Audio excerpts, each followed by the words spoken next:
Why do men always give you the least when you provide them with the most security? And isn't it even crazier that when you do finally stop providing them with that same security, all of a sudden he's super obsessed with you and beating down your door? Well, what if I told you I can help you make sense of this crazy and confusing concept and also help you use it to your advantage? Which is why on today's live show, we're going to be discussing why men fall in love with uncertainty.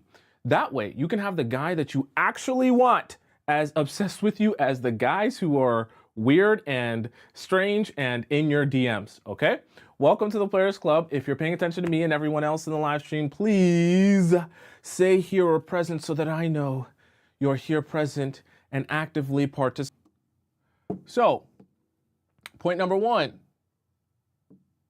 what you have to understand about men is we're very strange, okay?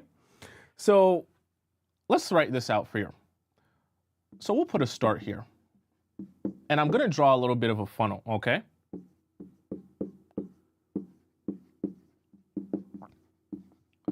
Well, a funnel, like, you'll see what I mean, okay? So let's imagine a scenario. Point number one is men don't know. Now, what am I specifically referring to when I say men don't know? I mean, men don't know what they actually want. They know how to communicate to you what makes their life easier. And I'm going to give you a perfect example of that. Let's say a guy says to you, look, I would love for you to be available to me 24/7. I would love a girl who is down for anything. Have you ever heard in the chat, say yes or no, if you've ever heard a guy say to you, I love a girl who will be down for anything, okay? He says, I'd love for you to be available all the time, that I can call on you, we can hang out anytime, any day, no matter what, no matter how much notice I give you, right? Then, when you're actually available to him all the time, right, you become available, then something very interesting happens, right? Because as you become 24/7 available as he asked you to become and as he said that he wanted, now you create a scenario in which there's no pressure, right? So you're thinking, okay, well, I'm giving him what he asked for. Isn't that a good thing, Tomisin? Because when men ask for something, they communicate something, I give it to him, everyone's happy. Well, actually, no. Because even though he asked for this, he didn't ask for it because he actually wants it in terms of making a better relationship. He asked you for it because it makes his life easier. And it shows up because when you get to a place where there's no pressure, because you're available all the time, you want to know what he does? Eventually, he stops planning, right? He stops planning because why would he need to plan? Why would he need to schedule? Because you're always available whenever he will call on you. And so you end up in a scenario in which now you have no plans ever, and now you end up having also no dates. Because in order to have a date, you have to be able to plan and schedule. You have to take time off work or time away from whatever it is that you were doing, and he has to take time away. And then you guys have to book a reservation at for a picnic, or book a reservation at a dinner place, or book a reservation at a tennis court, wherever you guys are going to go for this date, right? There has to be time booked out and allocated to the thing you guys are looking forward to doing. But the problem is, if there's never any plan, if there's never any schedule, it's going to be impossible for you to know what is going on and how to get ready. And it's also going to be impossible for him to organize and schedule his life. So you want to know what ends up happening when you capitulate to his desire of wanting you to be 24/7 available. Instead of you getting to see him in the ways that you would like to see him by getting dates from him and him showing forth effort in this relationship, you get no plans. And subsequently, you get no dates. And so how do you guys end up hanging out 24/7 whenever you are actually available? You end up either sitting in the car, right? He's just driving around. You guys are going to the same place, driving around, or you end up going to his place, or he ends up coming to yours, depending on, whose place it is that you guys like to frequent at. Now, and the thing that I'm trying to help you realize is you might think men know what they want to the point that when they ask for it, that you just give it to them and everything will work out. But what I want you to understand, especially as it relates to men falling in love with uncertainty, they will never ask you for uncertainty because they don't actually understand that that's what they truly want and they truly desire if they're going to build a long-term serious relationship with you, okay? So let me help you kind of structure your brain, because I know you're thinking, well, if men want uncertainty, then why don't they ask for that? Because they don't actually know what they want, and they don't know how to communicate what they want as it relates to what is best for a long-term serious relationship.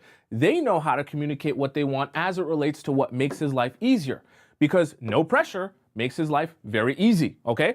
No plans makes his life very easy. No dates and no scheduling makes his life very easy, but it doesn't lead to a successful relationship. You don't get what you want, you're unhappy, and then if you're unhappy, then the relationship is unhappy, everything is going to poo-poo, okay? Let's hop into our second point here. Very, very, very, very important, okay?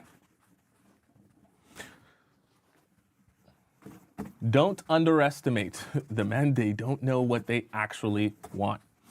All right. Point number 2 here. Okay. We're going to really get into the nitty gritty here. So here's the thing I want you to take notice of.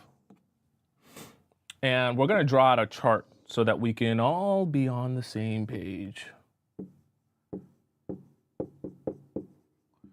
All right, and then we'll have your response. Okay. Now, I'm going to try and illustrate to you through charting it out what it looks like when men will desire something, they'll want something, versus how they'll respond to that same thing, because sometimes we don't realize there's a difference here. So let's use a couple of different examples. We'll start off with, let's say he has a desire for you to text 24/7. He wants you to text him, okay? All the time. No matter what you're doing, no matter where you are, he always wants to text at least every 5 minutes, right? Sounds good. Now, how does he respond to you actually giving in to that desire of his, that you text him 24/7? All of a sudden, he's going to text you less. And you might be thinking, well, no, Tomisin, if I text him all the time and I text him 24/7, he's going to be texting me back just as quick, because he's asking me to do that because he likes to text really quick and he likes to respond really quick. But you have to understand, whenever there is no space for someone else to, push forward towards you, then the only option, the only road, the only direction is for him to take a couple of steps back. So you might get him texting you back 24/7 for a little bit, and you might get him matching that same energy that he's been asking you for. But at some point of you texting him 24/7 all the time, he will eventually start to text you a little bit less. And it doesn't have to be all at once. It might start by going from every 5 minutes a response to every 7 minutes, and then every 10 minutes. And then one day he takes 3 hours. And then one whole day goes by and he doesn't even send you a message. But very quickly, you get yourself into a scenario where you give in to what he wants and you give in to what he's asking for. And then all of a sudden, you're getting a response that you don't want and that you don't desire, okay? Let's make another example, right? And we can even make it the one that we kind of just talked about, right? Being available. Oops. Don't want my board to become all messy here, okay? Being available 24/7, right? You end up giving in to his desire to be down for whatever, whenever, whether it's 3 a.m., 4 a.m., 5 a.m., whether you have work the next day, whether he wants to see you right now in the next 5 minutes, you don't even have your makeup ready, you haven't even taken a shower, right? And what do you get in response? You get no dates. Isn't that crazy? Because you have to think about this, right? When you actually give in to being available 24/7, what's the point of putting in real effort in planning and scheduling? There is none, because no matter whether he does planning or scheduling or whether he doesn't, you will still be available to him, okay? We can even write another one here, right? Where guys will ask for things, oh, I don't want no pressure. Pressure is bad, right? He doesn't want no pressure from you. And when he asks for no pressure, oh, I don't want to put labels on it. I don't want us to think too far into the future. We don't have to be talking about things we're not even there yet. What ends up happening, right? In your relationship with him, there is no direction, right? And you might think, okay, well, I'm giving in to what he says he wants because he doesn't want the pressure, because he doesn't want to think about it, because he just wants to be in the moment. He wants to be present with me, and it sounds so magical and fantastical.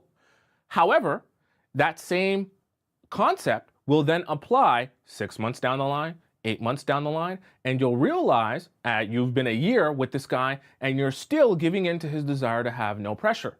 But now you're wondering, wait a second. We've been here for a year and I've been giving you this no pressure thing like you said that you wanted, but in your response to receiving no pressure from me, now there's no direction of our relationship.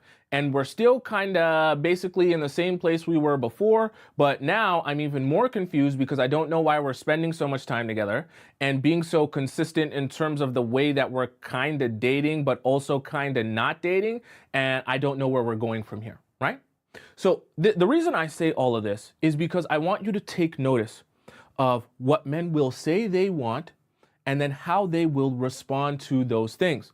Vice versa, let's take each and every one of these scenarios and give them in the opposite sense. So if you were to text a guy 24/7, that was his desire. Let's say instead you stop texting him 24/7, and even when he asks you to text him more, you say, oh, okay, I hear you, makes sense, and you don't actually do it. What is his response gonna be? Well, he actually has two options. Either he can choose to text you less and text you as often as you're not texting him, number one, or he can choose to say, well, it's giving me a little bit of anxiety that you're not texting me as much, so I'm gonna ask for you to text me more. And when you do finally message me, I'm going to be paying more attention to each one of your messages, because now I'm thinking, why is she not texting me? What is she doing with all of her time? See, this is really good because we're going to talk about something in a little bit called brain space. All of this wondering that he's doing in the time that you're not around or the time that you're not messaging him. Now he's thinking, okay, what is she doing with this time? How is she spending it? Why is she not messaging me? What, like, all of this thought power going into you actually makes you more interesting, okay? Now, let's look at being available 24/7. Let's say you actually don't have time in your day to be available whenever he needs to. And if you have work, or if you're tired, you want to go to bed, you want to hang out with friends, you do that, and you're like, look, I can't be hanging out with you, the day of. I can't even hang out with you. Oh, you messaged me the night before and say, let's hang out the next day. I have lots of stuff that I need to do. And you're not available 24/7. Well, now he's forced to, if he's going to be with you and he's going to see you, the only way he's going to be able to see you is by actually planning and scheduling with you. Subsequently, you end up getting more dates, because if a man's going to be in your life and you're not going to be available to him 24/7, his response in turn has to be to plan and schedule. Do you see how uncertainty can actually create a scenario in which you get the response that you desire? Okay. Now we go to no pressure, right? It sounds good in theory for men to be like, oh, I'm in a situation where there's no pressure. We don't have to think about the future, all that good stuff. But if, let's say, you do say, hey, look, I have a sense of urgency here, and if you don't have direction, I'm not going to beg you to have direction for our relationship. I'm just not going to talk to you. I'm not going to see you. I'm not going to spend or waste time with you. Now you've given him really only one choice as it relates to being with you, right? You've given him one choice from the standpoint that if he wants to get access to you, the only way to do that is to provide you with direction of what he wants to do here in this relationship, okay? And this is what I want you to understand about uncertainty. Uncertainty doesn't have to be a game, okay? Uncertainty is just about understanding. Forget what the men actually say that they want, because most of the time they're going to say that they want things that will make their life easier. How do I focus on giving a man things that he will actually respond to in a positive sense that will benefit me and benefit the future of a relationship with me? Because the reality of it is, even though men won't say that they want uncertainty, when they finally respond to it in the way that works for you, then you guys can actually have a serious long-term relationship. And I'll show you more about that in our next couple of points, okay? So let's hop into point number 3. You guys still with me? Still paying attention? You're still here? Okay. If you're following me so far, say, I'm following. Making sure you guys still paying attention, okay? Point number 3. Alrighty. Alrighty, chat. Point number 3. We'll do this. So, you guys know, my drawing ain't that good. But we're going to do it like this. All right. Pot of people. So we'll draw your car over here. Yeah, there we go. There's your car. Oh, yeah. What is that, a G-Wagon? We'll call that a G-Wagon. There we go. Yeah, your car is amazing. Okay, so let's think of it like this, right? Your car, I should put this here. Your car is going in this direction, okay? Towards the destination of security. I shouldn't even say your car. This car actually, in this scenario, represents the man, okay? So point number 3 is about security. What I want to explain to you about security is help you understand how men, when they're moving towards a goal, if you can find out how to motivate them, how to put gas in them, you can get to that goal, which will subsequently help you in terms of getting what you want in your relationship with him, okay? Let me explain this. So just like any regular car, right? We're imagining this man is the car. Just like in any car, in order for the car to actually go, it needs to have fuel. And in this case, right, what your fuel is going to be, it is, in this scenario, your fuel is going to be actually uncertainty, right? The reason that your fuel is going to be uncertainty is because I want you to think of it like this. If the destination for a man is to have security in his relationship with you, meaning that he knows where he stands with you. He knows that you're choosing him as well. He knows that you want him as well. He knows that you're just as interested in him as he is in you and in building this relationship, right? He's trying to get to a place where he's more secure in that, right? He wants to know you like him just as much as he likes you, and you're both investing your time here.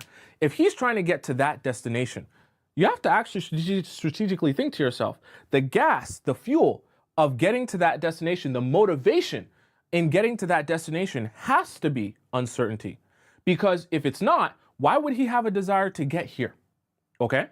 So this is what I want you to kind of think about, right? Because I'm going to talk about some other things and emotions in the next couple of points, but I want you to understand, even though those emotions might seem negative to you, in order for men to properly be motivated to get to a particular destination, especially one of security, they need uncertainty to fuel that.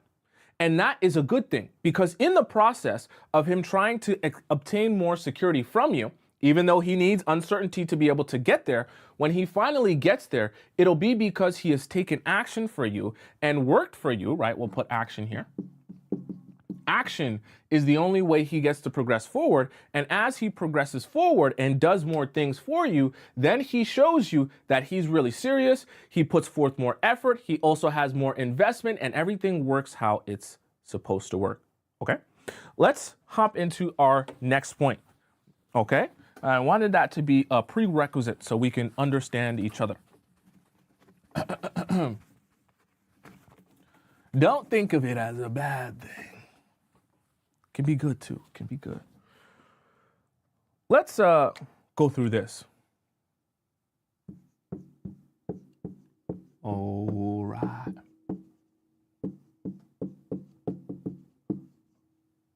Now, I'm gonna ask you guys a question, so I want you to be paying attention, okay? I want you here paying attention. Oh, wow, this is really bad. Okay, let's see if we can get something out of this here.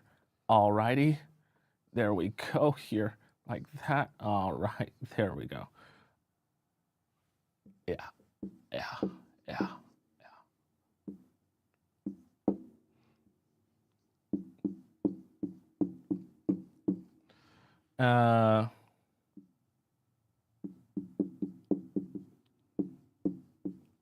Okay, and then we'll do this like this. So we're all on the same page. We'll just do a little.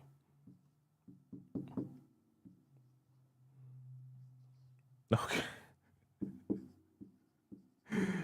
You guys are gonna laugh when you see this. Okay. It's all good. It's okay. This is not art class.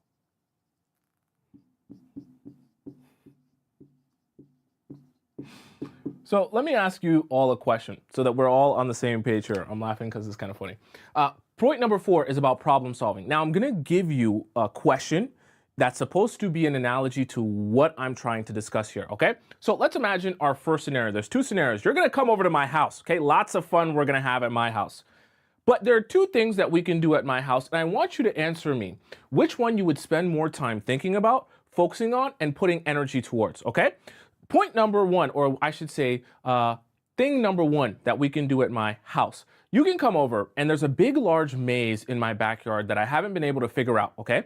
And I know for a fact, we both know for a fact, at the center of this maze, there is $1 million. And I say to you, hey, me and you, if we go through this and we can figure out how to get to the middle of this maze, I've never been able to figure it out by myself. But if we can do this on just between the two of us, I'll split the money with you, the $1 million with you, if we can get to the center of this maze. Or, number two, when you come over to my house, there's a free puzzle that's already done that we can look at and see and spectate how it's already finished. Yeah. So tell me, which one do you think would be more interesting to you? Which one do you think you would spend more time on? The puzzle, which is already done, or the maze, which at the center of it, there's a hefty $1 million that we could probably split at the end of the puzzle. Now, I know it's kind of a funny question, but I want to ask it all to you so that we can get to a very, very important point, okay? Someone says the maze and the money, right? Now, also, in the process of you picking which one, I see a lot of people saying the money and the maze. I also want you to tell me, why are you choosing the maze? Why would you spend more energy and focus on the maze? Why not on the puzzle? Why can't we just sit there and stare at the puzzle? Why isn't that fun? Okay, what's wrong with that? What's the problem with that? Staring at a puzzle is fun. It's like looking at a picture, okay? Someone says because there's a reward. Potential to get 1 million. It's more challenging. Bigger reward. I love puzzles. Someone says, maze for the prize, higher reward. Okay, greater reward, better outcome. Okay, engage with each other, right? Okay, motivation. The puzzle is done and boring. Okay, the reason I asked that question is because I want you to take notice how this can be the exact same thing in your relationship with men, and how men are very similar to the way that you just process this information. They will process relationships with you the same way. When you provide men with uncertainty by not talking to them all the time, by not being available to them 24/7, right? Even though I know it means that you're not going to see them all the time and you're not going to talk to them all the time, right? And you're not going to capitulate to everything that they need. Also, by setting boundaries, you can create uncertainty because he's like, well, I don't know if she likes me because she's not willing to do everything that I want her to do. All of these types of things, right, create a scenario in which men have to go into problem-solving mode. Because men then have to ask themselves, okay, if I'm feeling like she's not as interested in me as I would like her to be in order to get to my destination of security, then I need to problem solve and figure out, how do I get to that destination? Because at the center of that destination, there is a reward that's worth even more than $1 million, which is getting her and getting access to her and being in a relationship with her. So you see how you're creating a scenario that's much more intriguing, and you're making yourself the same you, okay, that you were before you started this process. You're making yourself so much more interesting, because solving problems, and especially when the problem solving process will have a destination of a reward at the end, is so much more interesting than meeting someone who is like an already solved puzzle. See, you might have made the mistake in your relationships before in being like an already solved puzzle. Because when a guy meets you on that very first date, you're immediately thinking about how to do everything he wants, exactly how he wants it, right? And tell him everything about you, make sure there's no secrets, make sure you come out with before he has even asked you a single question, you're already being such an open book to the point where he doesn't have to do any guessing. Right? It's not very fun to hear someone tell you exactly how they feel, exactly what they want, exactly what they're thinking, because even though it's very clear and straightforward and people will say they love that, the reality of it is it's so uninteresting and it's so very, very, very boring. The same way it would be extremely boring to look and stare at an already solved puzzle. What's the point? I don't have to think about it. It's not going to take any more of my brain space away, and it's not going to be very interesting to me. It's already done, it's already solved, and I know what it is. Okay, let's hop into our fifth point. Very, very, very important. Ooh, I love this point. This is actually one of my favorite points that I don't want you guys to miss. Okay, please don't miss this point. Please don't miss this point. Please Don't miss this point. Please, please. Okay. All right. This is one of my, I guess we could say, it scares me a little. And I'll tell you why it scares me a little. So we'll draw it like this. It's going to look kind of like a football field goal post, but it is not that. All right. We'll do this like that. Damn, how do I guess we can do this. Yeah, there we go. Okay. Like that, like that. Okay.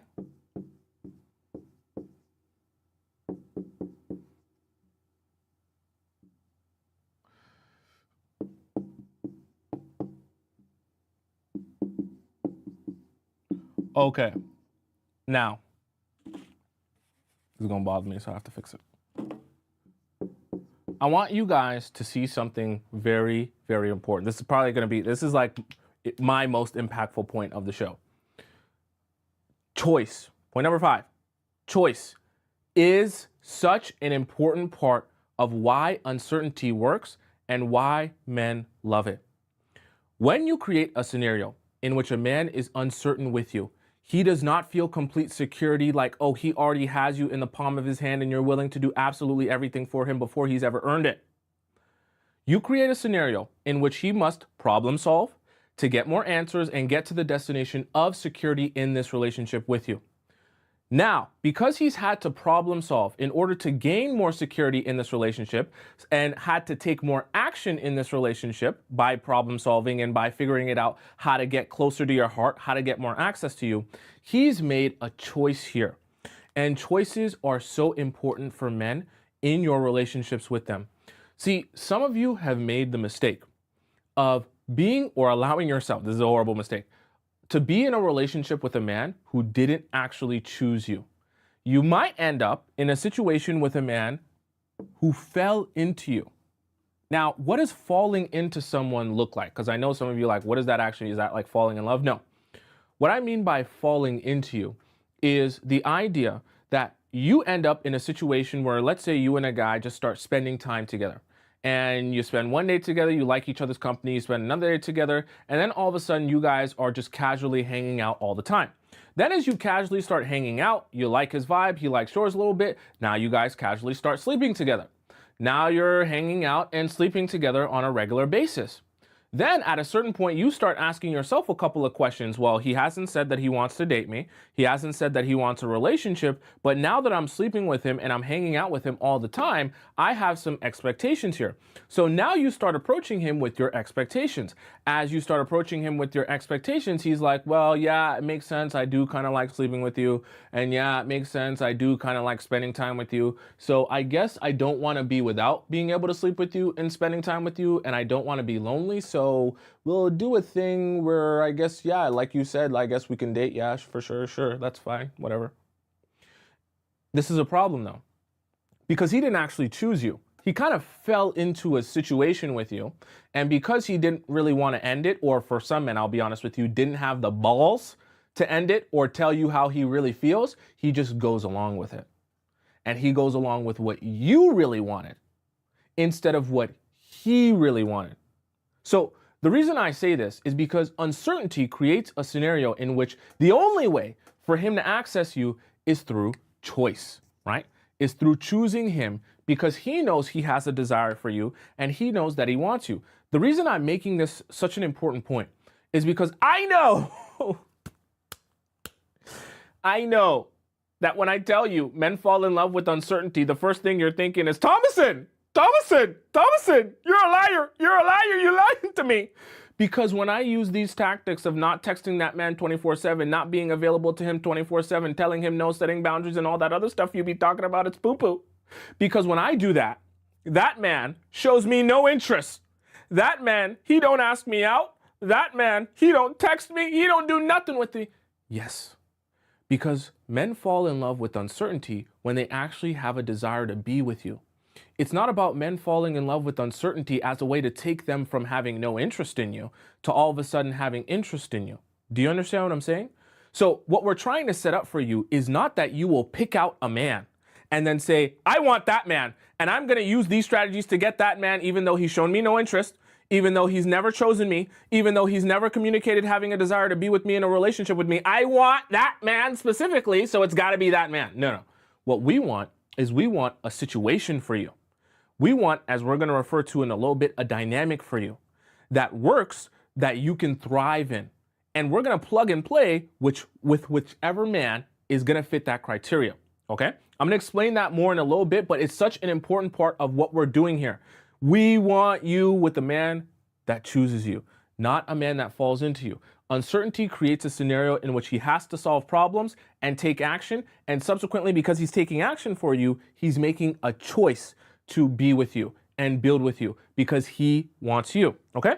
Let's hop into point number 5 here. I'll be drawing. I should really take a drawing class. Maybe it would help me here. Anyone know how to draw? Anyone an artist in the chat? Maybe help me with my drawing skills. Okay. Point number 6 here. All right. I am going to give you another scenario, and I want you to connect this. So we're going to have a scenario of 2 different options, and I want you paying attention because I want you to make a very important connection here. Okay? So we're going to have two, we'll say papers.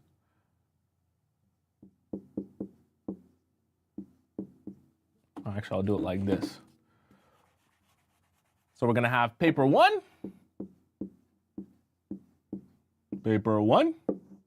and then we're going to have paper 2. You in class, for real. Paper 2, okay?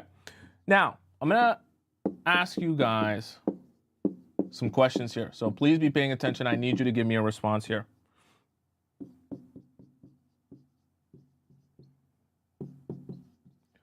So there are 2 papers here, and point number 6 is anxiety. In these 2 papers here that you have a choice in between, I want you to tell me which paper is going to give you more anxiety. Paper number 1, let's say I'm your teacher, and I say this paper that you have to do is due at the end of the week, okay? So it's Monday today. By the time we get to Friday, this paper is due. That's paper number 1. Paper number 2 that I want you to do as an assignment is due at the end of the year, okay? Now, I want you to communicate with me. Which paper is going to give you more anxiety? Paper number 1, that's due at the end of the week, or paper number 2, that's due at the end of the year. Everyone must participate because we're going to get to a very, very important point here. And I want us to all be on the same page, okay?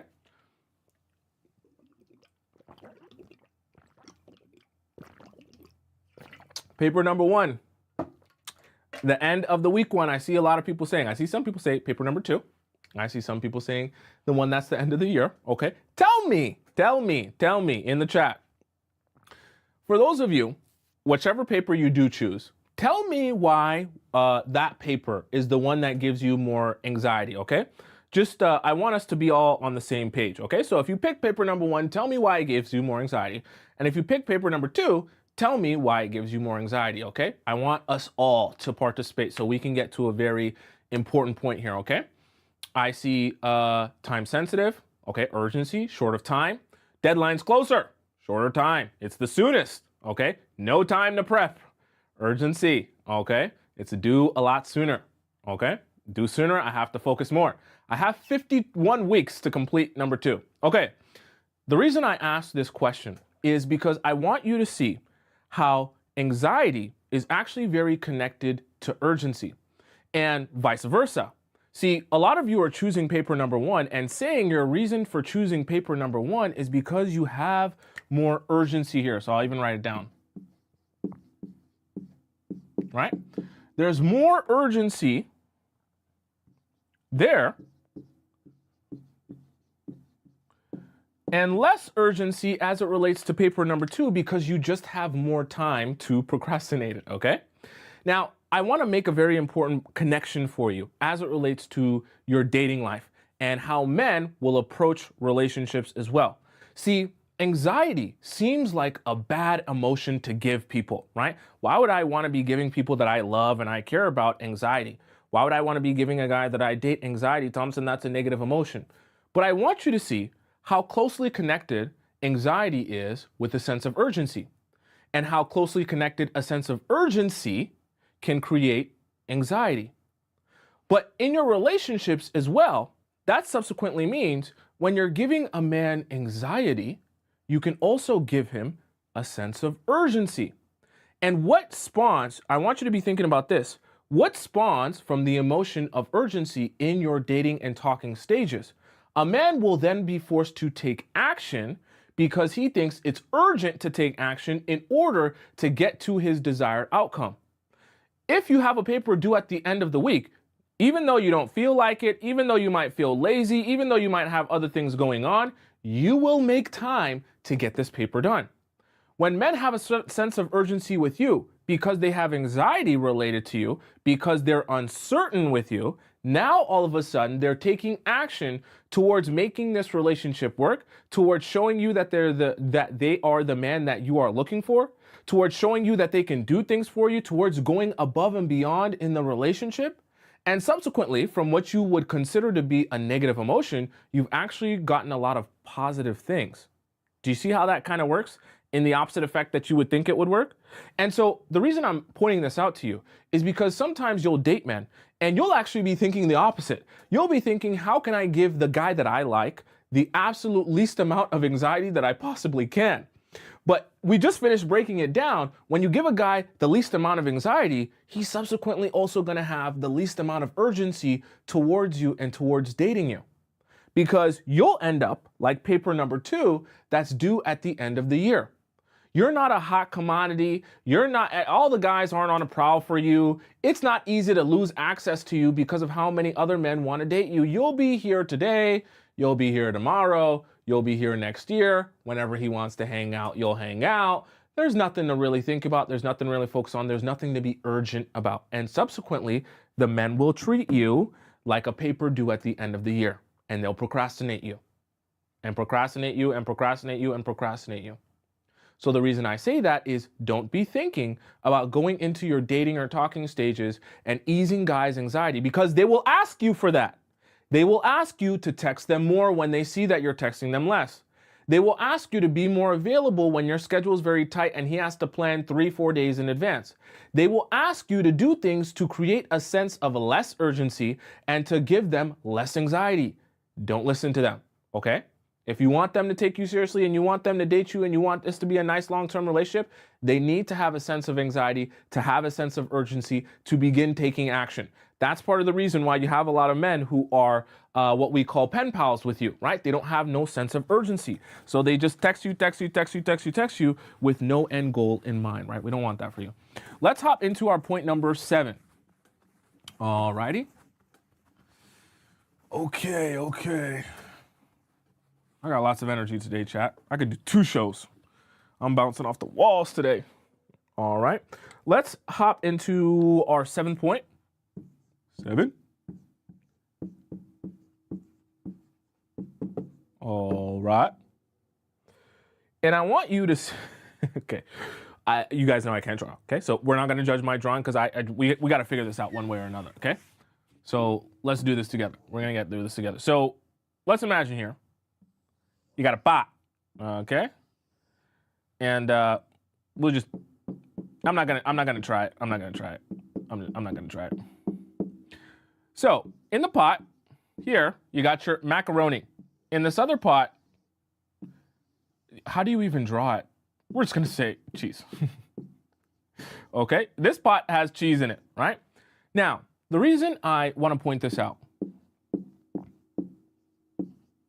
is because I want us to be thinking about something very important, okay, which is dynamics. Point number 7 is dynamic. Now, let's use an analogy with macaroni and cheese. When you're making macaroni and cheese, what's the process of making your macaroni and cheese, right? You boil the macaroni in a separate pot, okay? You get it all prepared and get it to the right, tenderness for the macaroni. And then you put your cheese in a separate pot, or if you're using Kraft Dinner, you prepare it in a separate, or whatever, okay? And you prepare your cheese. Let's just say you're making homemade macaroni and cheese, and you're preparing your cheese in a separate pot, okay? And you get your cheese to a particular temperature, to a particular consistency, and you get your macaroni to a particular consistency. And then once you do that, you combine them both and you make your beautiful macaroni and cheese. And for some of you advanced people, you put it in the oven, you do a bunch of stuff to it, you're amazing, okay? The reason I'm giving you this analogy as an example is because I want to ask you a question. Why don't we just, cold macaroni, hard macaroni, and cold unprocessed cheese, just put them all together, put them in a pot, put some water in there, and process the macaroni while we're processing the cheese? Why don't we do it like that? I mean, we got to put them both on fire. We got to apply heat to both of them. Why doesn't it just work where we can just combine it in whatever order we want, however we want to do it, and make it the same way, okay? And make it a little bit faster with less pots, right? I seen someone say it there, because there's a process in order to make it work, right? There's a process in which you must do one thing, then do the other thing, and then when you combine them, everything works how it's supposed to work. You're creating the right dynamic by following the right steps beforehand. So let me connect this back to your relationships here, right? And with men falling in love with uncertainty. Remember I said men fall in love with uncertainty because as they're uncertain, you create anxiety. That anxiety is also going to create a sense of urgency. They're going to end up taking action for you. And because they're trying to solve that uncertainty and get to a place of security, then when they get to a place of security, you've now created a dynamic that is ideal for you to thrive in your feminine energy. The reason I'm saying that is because, remember, I said earlier, I don't want you thinking about one particular guy and how to use this practice to get one particular guy. Because if he doesn't have real interest in you, giving him uncertainty is not going to generate the right response. What you want to be thinking about is having the right dynamic for yourself, that any man that you're going to be in a relationship with, this will work on. Because once you take these proper steps, you'll create a scenario in which that man chooses you. Once he chooses you, then you can sit back and relax. And you can be in your feminine energy because you won't have to scream, you won't have to yell, you won't have to beg him to do simple things for you. All you'll have to do is say, this makes me happy, and these things that you do or you say make me unhappy. Because he has interest in you, because he has a desire to be with you, because he has chosen you. Now he says, if these things make you unhappy, I make an adjustment and I do less of those things. If these things make you happy, I continue to do those things because I want you to be happy.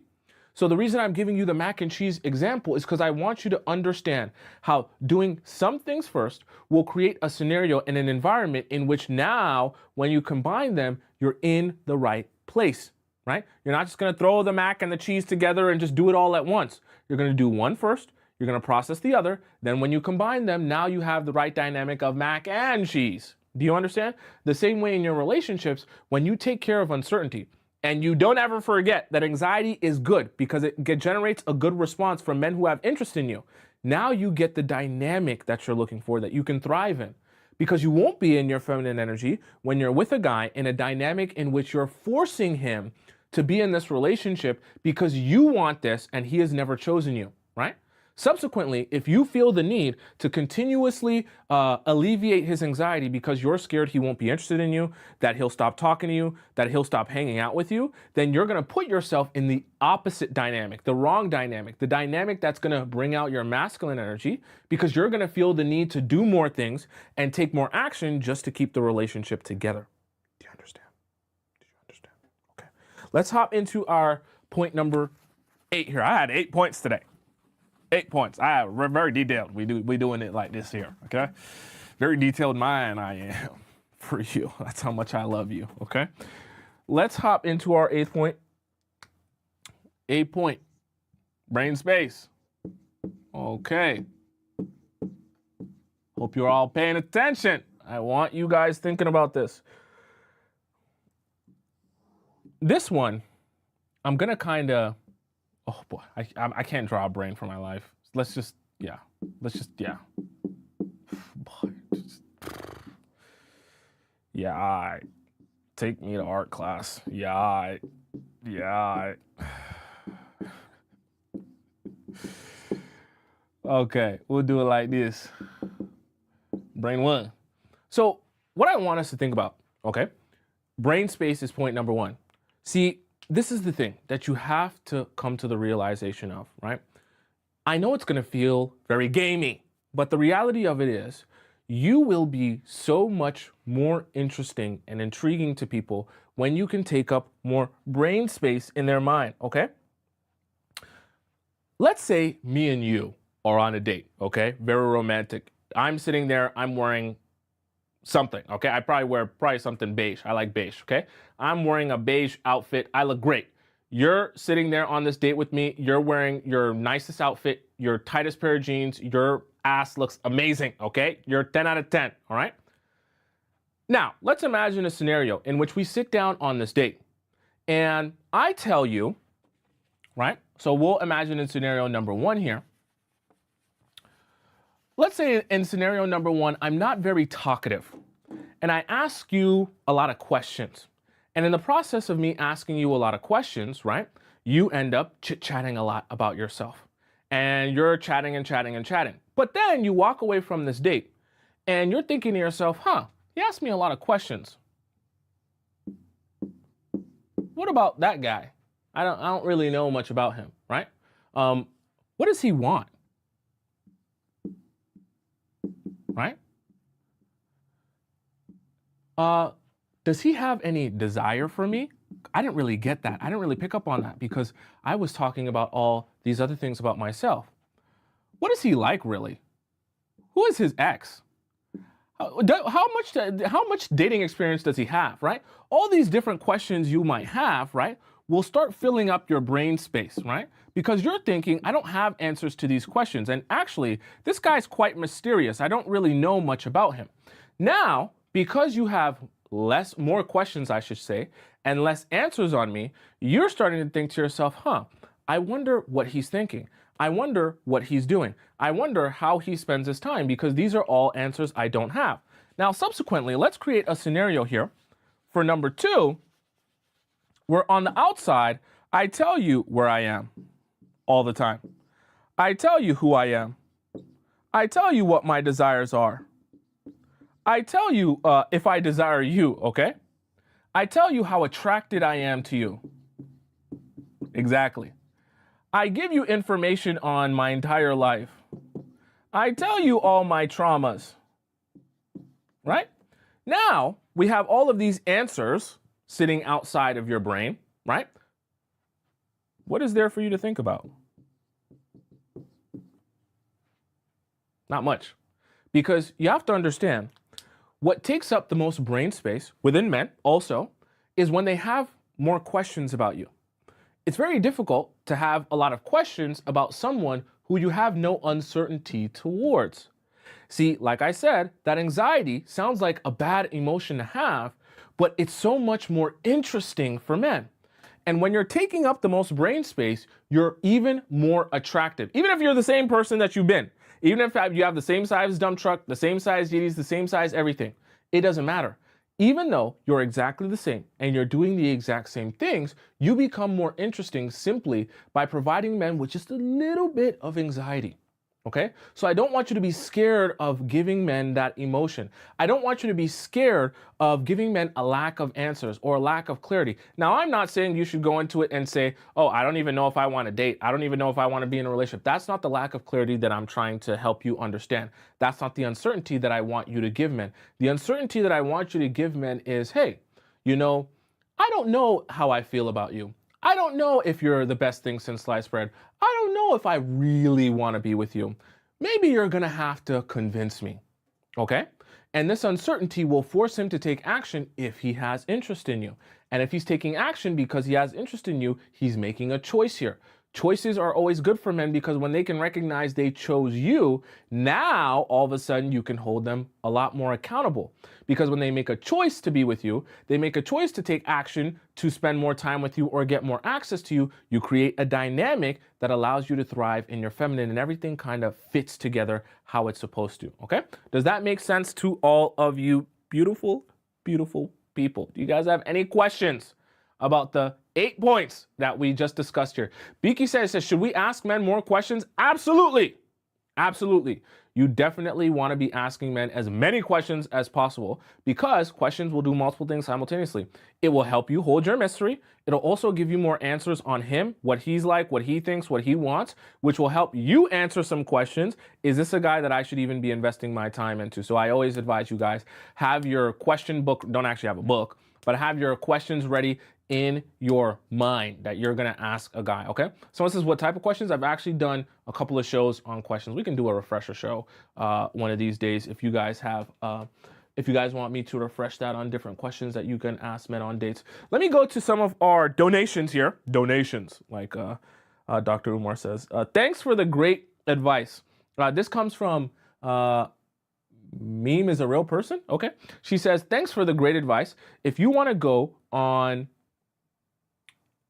an abstinence journey for at least 2 years, should I even bother dating? Oh, like if you, meaning you, like if you want to go on an abstinence journey for 2 years, should I even bother dating? I'm on 3 months going strong.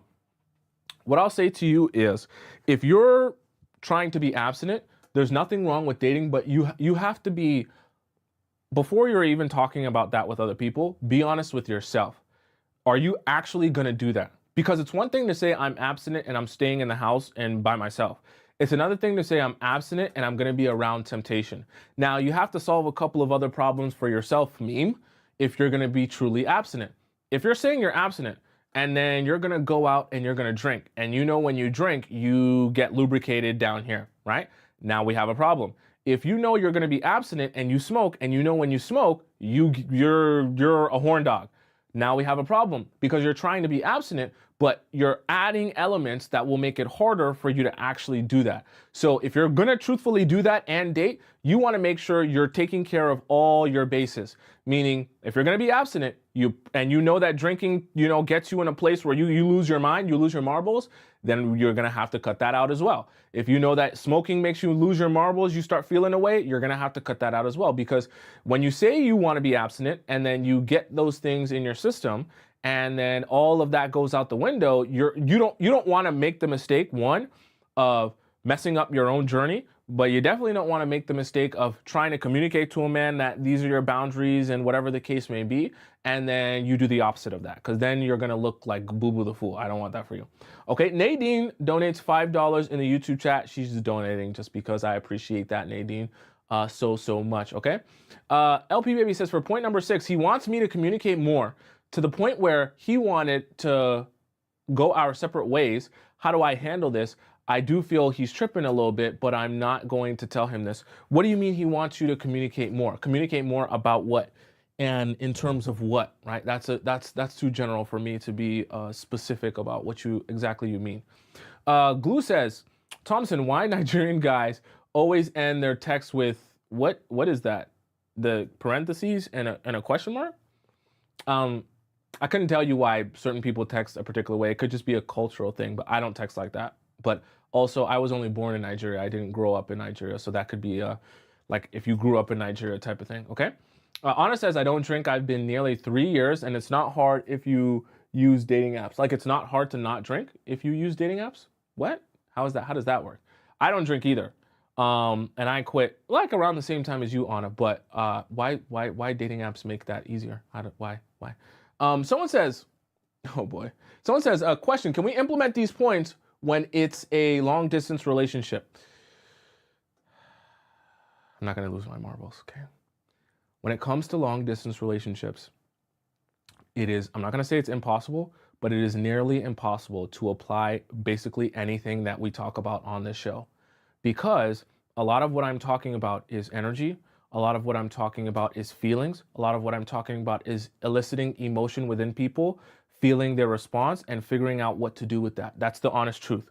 So when I talk about dynamics, when I talk about your interaction with guys, it's very truthful and accurate. However, it's very close to impossible to recreate that feeling, to recreate that dynamic, to recreate that experience when you're not actually seeing the person in person. Because I'll be honest with you, there's a lot of men who will make you feel like you're in a long distance relationship with them. And then when they hang up the phone, they go upstairs to bed with their wife or their girlfriend, or, they have another ongoing situation with a woman who they're physical with that's close to them. I'm just, just being super honest with you. You know what I mean? I can't lie to you. I can't tell you a lie. So the reason I say that is because I don't want you to get caught into the trap of thinking I'm going to take all of Tomisin's advice and use it on my guy who I never see in person, because you're not going to see the same result that other people will. And then you'll come back to me saying, Tomisin, I tried everything that you said, but it didn't work. Well, yeah, it's very difficult for all of this stuff to work when I'm talking about how you'll interact with a real human being in person. I know not all of us can have a perfect situation where we're dating someone who lives in our city, right? But I also want you to understand, frequency of how much you see that person in person is definitely going to change how well some of these tactics will work versus how little they'll work, to be honest with you, right? When dating long distance, the only way I really advise you to date long distance is if you have a man who is twice as invested as the average man. What I mean by that is, like, that man has to have an obsession with seeing you in person, okay? And he has to have an obsession with making that happen. Whether he flies to you a ridiculous amount of times, or he flies you to him a ridiculous amount of times, or he figures out some way that he can make it happen on a regular basis, like, he has to be like really, really, really obsessed with you for me to say that a long distance relationship will work. Because I know if he's not in that place mentally, he'll just be like, yeah, whatever, we'll chit chat whenever I have time, and we'll talk FaceTime sometimes, and then he'll go and he'll explore his own physical relationships in his area. Like, he really has to want to make that work with you for that to work. Okay, let's see, I had some more questions here. Let me go into scroll up a little bit. Tonky says, can I call him if he called me 4 times? Yeah, if someone calls you 4 times, you can call them back. There's nothing wrong with that, right? Maple says he's right. I had a guy travel 11 hours to see me every 2 weeks. Maple, that would be a perfect example of the type of guy I would say it's a-okay to date him long distance. Because if he's doing all that, then he's really obsessed with the idea of being with you specifically, which is why he's going through all that effort, right? Vice versa, if you're in a situation where you have to pull teeth just to get that man to want to come see you, or to put some effort into coming to see you, you're not in there. You might as well cut that out. Might as well cut that out. Okay. LP Baby says, just to communicate via text, update him more often. Basically, I take hours or a half a day to reply. Is this bad? I was trying to trick to be a black cat, but I'm actually a white cat, dog. So LP Baby, if you're talking about a guy that you're seeing on a regular basis and he's asking you to send him updates like of your day and things like that, you don't need to do that. But if he's talking about more communication in the sense of like communicating your feelings, or communicating like, I don't know, what you're actually desiring, if he's confused about that, like, that's a totally different story. If we're talking about a guy you've been dating for a long period of time, right? Overall communication is different from just being like, hey, here's what I'm doing every second of the day. Because then what he's asking is, give me less anxiety because I'm spending a lot of time thinking about what you're doing when you're not messaging me. That's fine. I actually would like that to happen. I'd love for the guy that you're dating to be thinking about what you're doing when you're not messaging him. I don't even need you to actually be doing anything weird or strange. I just want him to be thinking about what you could be doing so that he can say, what are you doing? Or call you, or be like, hey, I want to see you. Because the only time he can really get to a place of security, get to a place of knowing what you're doing, is by being with you, right? You see how that creates a little bit of an incentive. As opposed to easing that anxiety, then he has less of an incentive, okay? Let me scroll up here. Let me see, I had a couple questions that I wanted to do. Oh, Henya says some men will give up because they don't have the balls or already engaged with someone else. Are you talking about in a long distance relationship, Henya? It's very true. It's very true. I don't want that for any of you. I don't want that for any of you. Long distance can be really tough, right? The guy I'm talking to, someone says, oh, what is this? Why is this popping up now? Someone says, the guy I'm talking to just got out of a relationship 4 weeks ago. Should I continue chatting with him? No. Chat, this reminds me actually, if you guys want to ask me a personal question, like a private question about your situationship or relationship, and you want to get my direct advice on it because it's very detailed and very descriptive of your situation, if you're watching this on TikTok, go into the link in my bio on TikTok. And if you're watching this on YouTube, go down into my description, click where it says private relationship advice.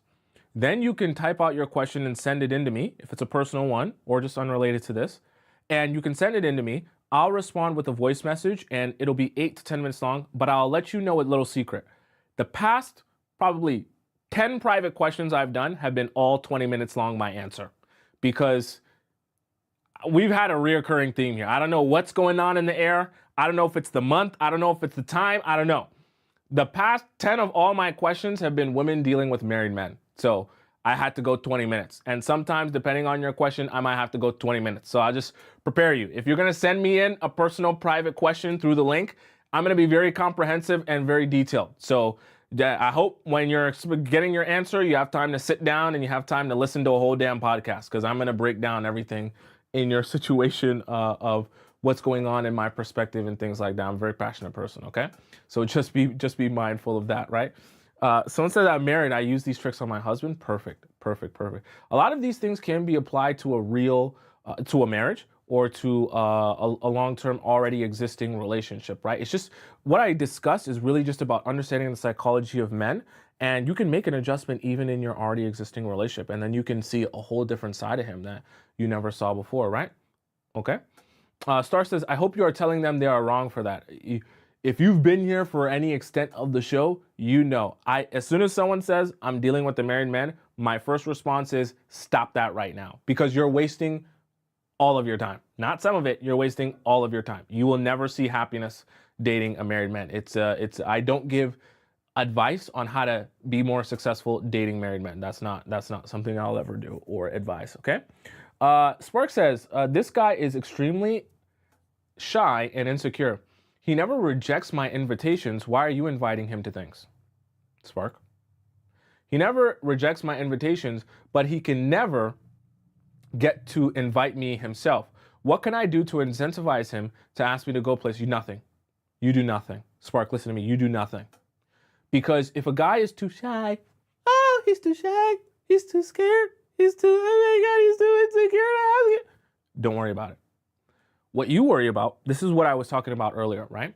You're not looking for a particular guy. So what I want you all to stop doing, we might have to have a show about this. What I want you all to stop doing, stop seeking a guy and saying, I want this guy to be in the type of relationship that I can thrive in as in my feminine energy and help me receive the dynamic that I'm looking for. Because the problem with that is when you pick the guy before you acknowledge that this is the dynamic that you're looking for, you end up with a situation where you're trying to make him work for what you're looking for, as opposed to just allowing things to happen as they will and knowing that the type of guy you're going to pay attention to and focus your energy on will show you first the dynamic that you're looking for. That way, you get to exist in your feminine energy without having to beg for things and ask for things that you should already be receiving. So Spark, that's a perfect example of that, right? You should not be trying to figure out how to incentivize the shy, insecure guy to get some balls, get some cojones, to actually ask you out or ask you on a date, because that's a losing battle, right? Once you do that the first time, you're going to continue having to take action just to get him to take some action, just to get him to be the man. And subsequently, you will end up as the man. I don't want that for you. What I want is for you to first look for the situation that you want, the dynamic that you want, and the guy should be showing you that from the beginning, not the opposite way around, okay? Blonde Fire says, what if a guy says he has commitment issues, avoids at all costs, and what if he contacts me weeks, months later showing interest? I always tell you guys this. If you start seeing a guy, let's say you meet a guy on Hinge, you're chatting with him, and then he disappears for some time. If there's ever a period where you're dating a guy or seeing a guy and 2 weeks goes by, 14 days, and he has not said anything to you, hasn't contacted you, hasn't texted you, hasn't messaged you, hasn't nothing, forget about him. Forget about him. You place him in the trash can, and anytime he tries to come back after that, just forget about it. The reason I'm saying that is if a guy starts off trying to date you and then he falls off a cliff, it fizzles out, whatever the case may be, and 2 weeks goes by and he doesn't bother to contact you or say anything, his interest isn't there. You can't build off that. And if a guy needs more than 2 weeks to realize that he wants you, probably there's a lot of external factors you weren't thinking about, right? Maybe now he's actually single. Maybe before he had an ongoing situation. Either way, 2 weeks time, you're probably wasting your time trying to allow him to come back, because the chances of him doing the same thing or that creating a pattern is very, very high. Okay. Um, Anna says, nobody should entertain married men. If he is doing it to his wife, he will do it to you eventually. That's not a good guy. We would all think that, right? You would think that would be a simple idea. But I understand, in certain situations, it's easier to say, and then when you're in it, you feel like you're the different person, right? Like, oh, like our relationship's different. This is gonna go different, It's not gonna be like the other situation. So I always kind of, try to bring people back down to earth whenever they're thinking that way. Flower says, yes, that's the natural order. The masculine must knock themselves out and press the F out of us before we choose them. That's what you're looking for. And I think it was Spark that said earlier, right? Don't be focusing your energy on the shy, soy boy, insecure men that can't go up to you, can't ask you out, can't have the courage to do nothing. Because if that's the case, that you need to give him all these hints and all these incentives in order to ask you out, you just need to focus on giving your energy to the big dogs, okay? The men who actually have courage, who actually, have some, cojones and balls to be able to come up to you, say things, acknowledge you, ask you out. Focus your time and energy on giving yourself to those men. Let the insecure, shy men be in the corner, wanking themselves out. They don't get to reproduce, okay? They don't get that, okay? You're not gonna aid them in reproducing by doing more for them, okay? You give yourself to the big dogs, they get to reproduce. That's how the world works, You can't feel sorry for everyone. You gotta focus on what you need. And what you need as a feminine woman is a masculine man who can take life by the balls and grab you by your throat. Well, depending on what you're into. And you know what I mean, okay? Take care of business. That's what's gonna get you wet. That's what's gonna make you feel good. That's what's gonna, have you in your happy place. Not the insecure, the shy boys. They don't know how to talk. They don't know. You need to do a whole bunch. You need to dress them. Stop it. Stop it. Don't get me upset. All right, we're going to hop into our next segment of the day. Thank you so much. You guys see my glasses. I had to get glasses to be able to see the board better and things like that. So now the reading will be more smoother because I have my glasses on. I got new glasses. Okay, you like my glasses? You like my glasses? If I told you that a lot of men do things, negative things to women, pull the rug from under women's feet to get an emotional response out of them. What if I told you that? A man will cheat on a woman and confess. And that woman will say, okay, she can have you. So what are we doing with the lease? Are we going to break the lease? Do you want me to call the landlord? What do you want to do? What's the plan? Huh? Huh? Yeah, what's the plan? What are we doing? Do you want me to break the lease? Like, what are we doing? You don't care? You're not upset?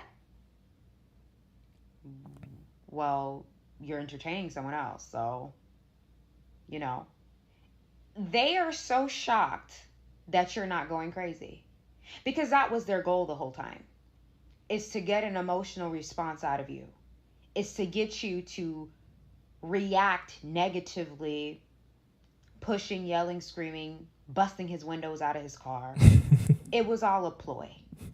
And when you react in a stoic way and you give no reaction and no emotions, he's going to start accusing you of cheating.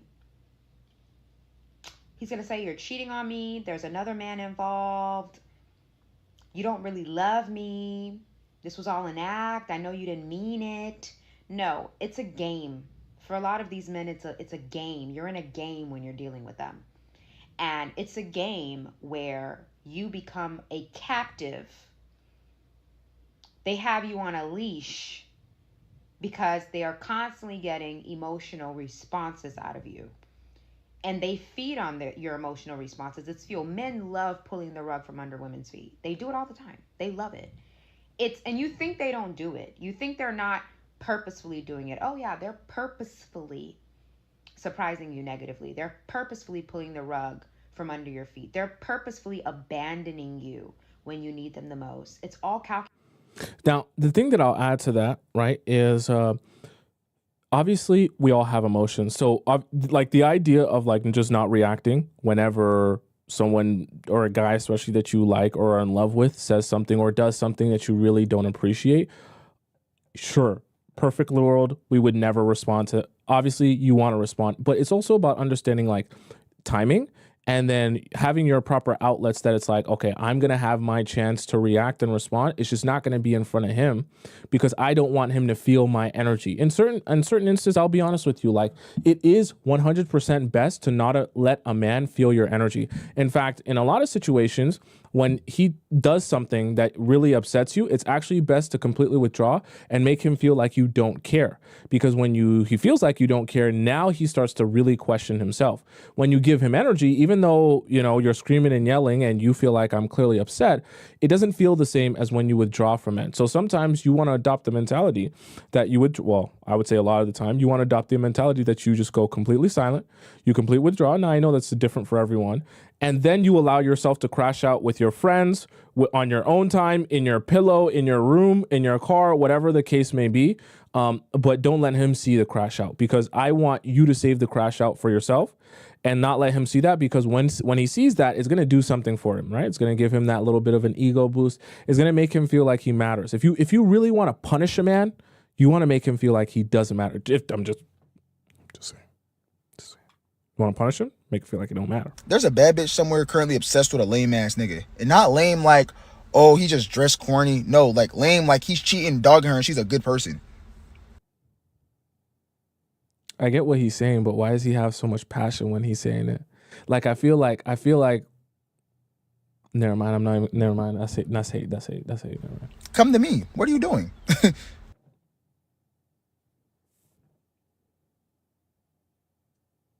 Never mind. I won't say what I was. Never mind. I'm right here. What are we doing?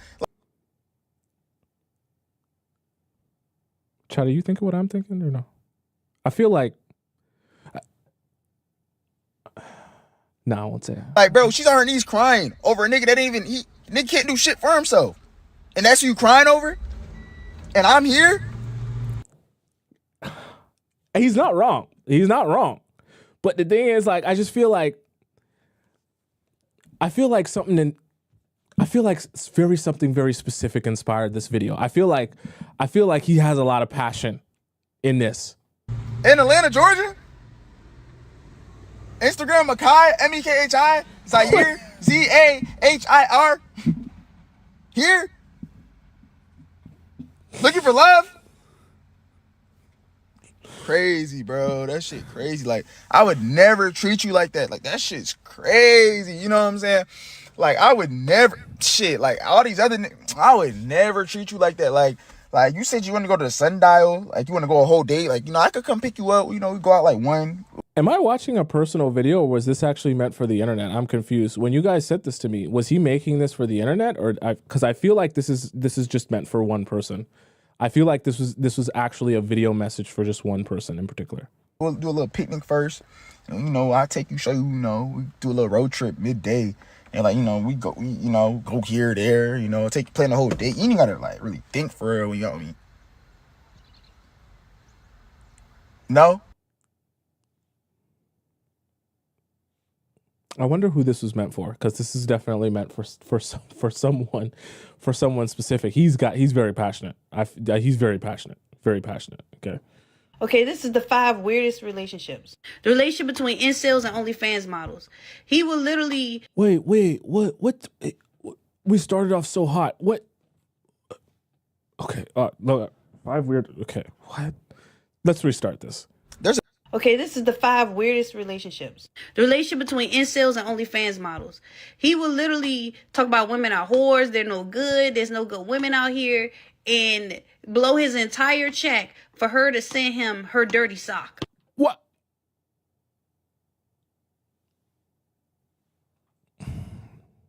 There do be a lot of men that like feet. I posted my feet today. I got a lot of messages about my feet. Chat, what type of feet I have? Must have nicer feet than I thought, because I got a lot of messages about my feet today. I posted them on Instagram. Anyways, dirty socks. Okay. He broke all week with a dirty sock in his hand on Instagram, rating women 3s. The super pro black woman and then the white man. Okay, this woman will march all morning. You talk to her, she talk about the patriarchy and then the oppressor and white supremacy, and literally let this dude's great grandson blow her back out that night. March in the morning, grandson, blow her back out that night. I don't know. I mean, it's go where you love, sis. Ain't got nothing against y'all, nothing like that. It's just a weird mix to me. Black woman hating black male and murderous white female. So it's been a trend with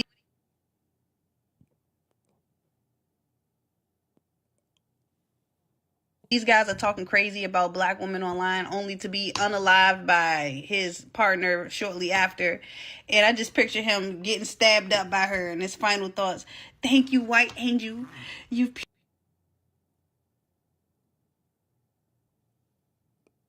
Nah, chat. Why would you send this to me, chat? Like, come on, yo. purified me from my black skin. Wake up right in hell. Okay, the very curvy girl and then the super skinny guy. Okay, I always find this couple dynamic interesting. I think baseball bat, very cute. The 3-time divorcee and the Filipino women. He got to be with somebody who don't That ain't right. understand nothing he's saying, because that mouth done ended like 3 marriages. He done spent 2 hours cussing her out and she just nodding her head, yes, just spent all his money up, and that's it. This ain't right. Why would she make this? Okay, this is the 5 weirdest relationships. The relationship between I don't disagree. You want to know what the funny thing is? When I saw the picture of the purified me from plus size woman here, wake up right in hell. Okay, the very I actually thought, chat, don't ask me why. I actually thought she was, I thought she was gonna originally say a white plus size woman and then like a Jamaican man. That's actually where my mind originally went. So that's why I was thinking, but she didn't go there. She just went bigger and skinny guy. But it just I see that a lot. I see it's the skinny Jamaican man, and then usually a larger white woman. It just it's an interesting dynamic. I see that a lot, especially I live in Toronto, so I see that a lot. very curvy girl. Very, very interesting. I saw a TikTok earlier that said it's impossible to enjoy what you had to. Why does this girl look so familiar? Did we watch another one of her videos? Damn, I hate when that happens. Why is she wear? I've seen that. Never mind. Beg for. As much as I know it is very important to communicate what your expectations are, what your wants and desires are to your partner, that is very important, and I understand that. At the same time, sometimes it feels like if I have to keep asking for the same things over and over and over again for you to finally do it, it feels like you don't genuinely love or respect me, because why do I have to ask so many times? I truly feel like a partner that sees you and understands you, you should not have to continuously ask for. A partner that wants to make you feel seen and heard and respected and loved will go out of their way to do things knowing who you are. Having to communicate over and over and beg for the things that you know you need as a person just doesn't sit right with me anymore. At the end of the day, somebody should want to do those things for you. They should want to bring that comfort and peace and happiness to your life without you having to beg for it. They finally do it. They are looking for some kind of appreciation or validation that, oh, look, I did it. I finally did what you asked. And it's like, okay, but now I don't really appreciate it anymore because I had to ask so many times, and it doesn't feel like it's coming from a genuine place. It feels like you're just doing it to get me to shut the fuck up. I saw a TikTok earlier that said it's impossible to enjoy what you had to beg for. Fair. You know, I understand that. But here's the thing also. If you ever get to a point where you feel like in your relationship with the guy, you're having to beg, before you continuously beg, you should just walk away. Because here's the other weird reality, that with guys, when they actually see that you're ready to leave, that's when they're ready to make a change. So rather than begging, if you, I don't want to say anything toxic, but if you just make yourself ready to leave, that will probably be more of the shock to his system that maybe he'll actually make a change. Now, you might be ready to leave and then he actually still doesn't make the change. That's a whole nother story in which you should just walk away. But I'll be honest with you, men only see it's necessary to change when they actually see you're serious about walking away. So if we can help you get serious about walking away, maybe then we'll be able to inspire change. But ideally, what we want is a man that as soon as you begin withdrawing even just a little bit, he automatically is trying to think about how to make a change or adjustment for you. That's why you want to start your relationship off with a man who has high interest in you. You don't want to be building relationships with men who their approach to you is, meh, take it or leave it, right? You definitely don't want to be building your relationship with men who have like little to no interest in you and trying to force one with them. You'll be very unhappy. You want to only be choosing to invest your time in men who have high interest in you, because a lot of what we discuss will work perfectly for you when he actually has a desire to be with you, not, oh, take it or leave it, man. I can always tell what type of guy a man is by the way his girlfriend act.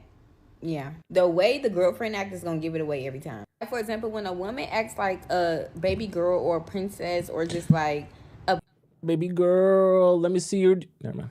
Baby, specifically around her man, then 9 times out of 10 chances her man treats her right. Her inner child is safe. Her inner child is thriving. She is thriving in her femininity 100%. And the way her man treats her reflects that. Like, her world would be literally unicorns and rainbows because she's being treated like a princess. Literally, like, just laughing all the time, joyful, playful, everything. But when a woman is just more serious and more calm, 9 times out of 10 chances she's just dealing with a more decent man. And when I say decent, I mean like one of those men that just give out the bare minimum and she's just kind of like okay with that. Like, like he's not really giving her the princess treatment, but he's giving her enough to like have her. Hence is why she's not very playful and stuff, because she probably don't find shit funny. Now, when a woman is overly emotional and mean, 9 times out of 10 chances her man ain't shit. And I'm just gonna keep it. She's overly emotional because he's constantly putting her through BS. So every little thing he does triggers her because she's constantly putting up with stuff. I'm telling y'all, I have studied it.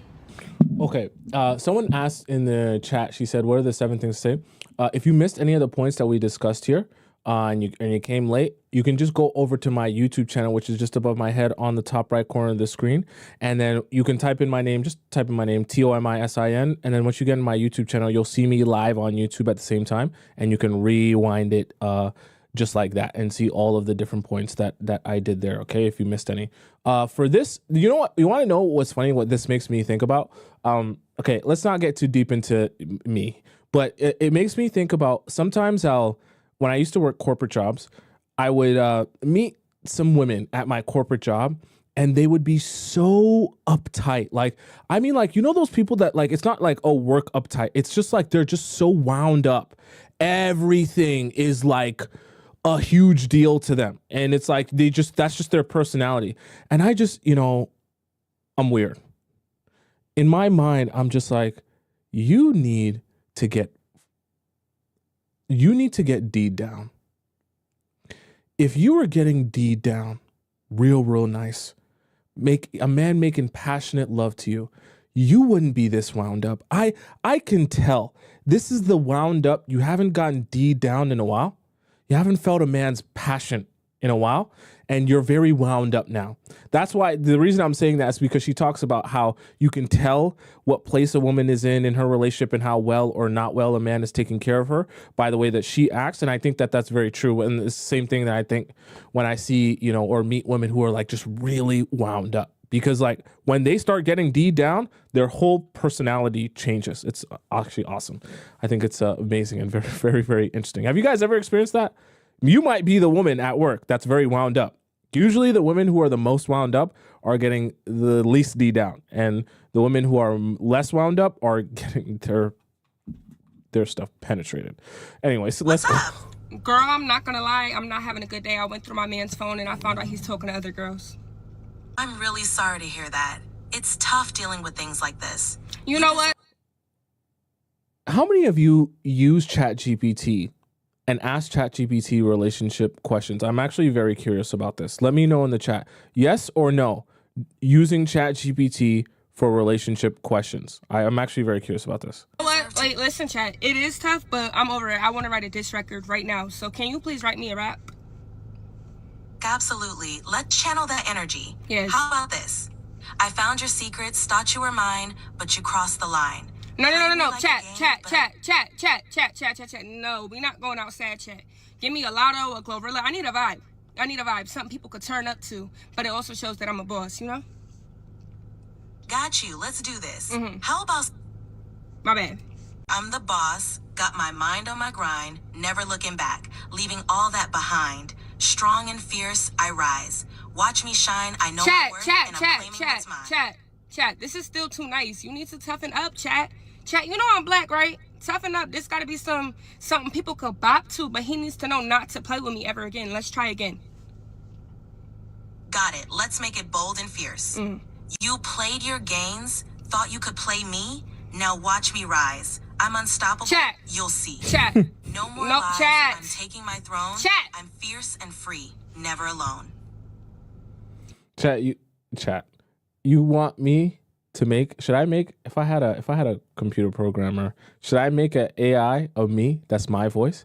I wonder, can I implant my voice on an AI and be like, yo, put my voice on the AI or make the AI talk like me? Is that even possible? Should we make a chat or an AI of me that you guys can ask questions to and it responds like I would after listening? I'm sure we could probably get that done if I inputted all of the videos that I've done since the beginning of time. It would learn how I talk and how I respond to things. That'd be quite interesting, actually. A Tomisin AI. That'd be very interesting. Would you guys ask that questions? That'd be, I always like asking questions to a human being. I'll be honest with you. Even if I created an AI, you rather ask me the question directly because then I can give you my human experience response as opposed to my AI human experience response. But if you guys like the 24/7 on-demand version, on the shoulder, in the shower, in your bed, all that type of stuff, maybe we might. Bro, the second you break up with a man, you be the president of the United States, ho. I'm getting sworn in right now. Fuck is you talking about? I swear. I'm getting sworn in tonight. Leave that man today, bitch. You bugging the fuck out. He blocking all your blessings, bitch. You leave a man today, you gonna be the president of the United States today, ho. Sworn the fuck in. Hurry up, Where do you think she's from? bitch. Hurry up. Hurry up. I'm gonna pick you up. Hurry the fuck up, bitch. Come on. You looking at me, bitch? Get dressed. Brother. What state you think she's from? She's from USA. I would probably say she's got to be from one of the boroughs. I would probably say one of the boroughs. Okay, this is giving a little bit of Bronx energy. Yeah, it's giving Bronx energy. I don't think this is Brooklyn energy, but I could be wrong. You know what I'm saying? Giving a little bit of Bronx energy, but she right.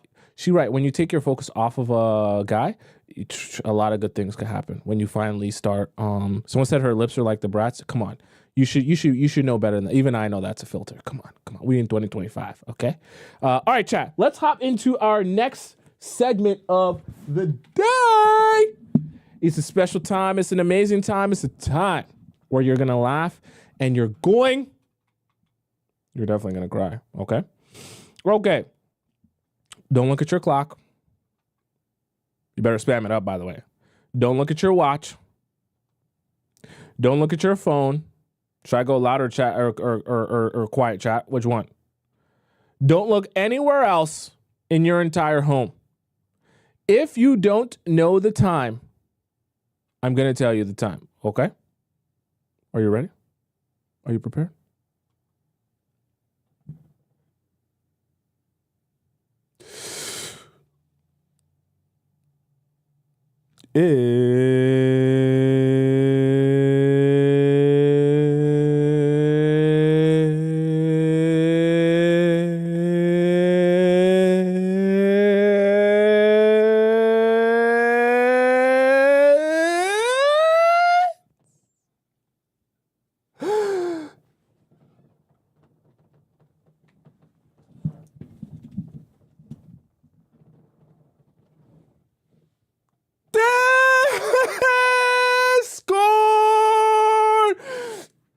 Time.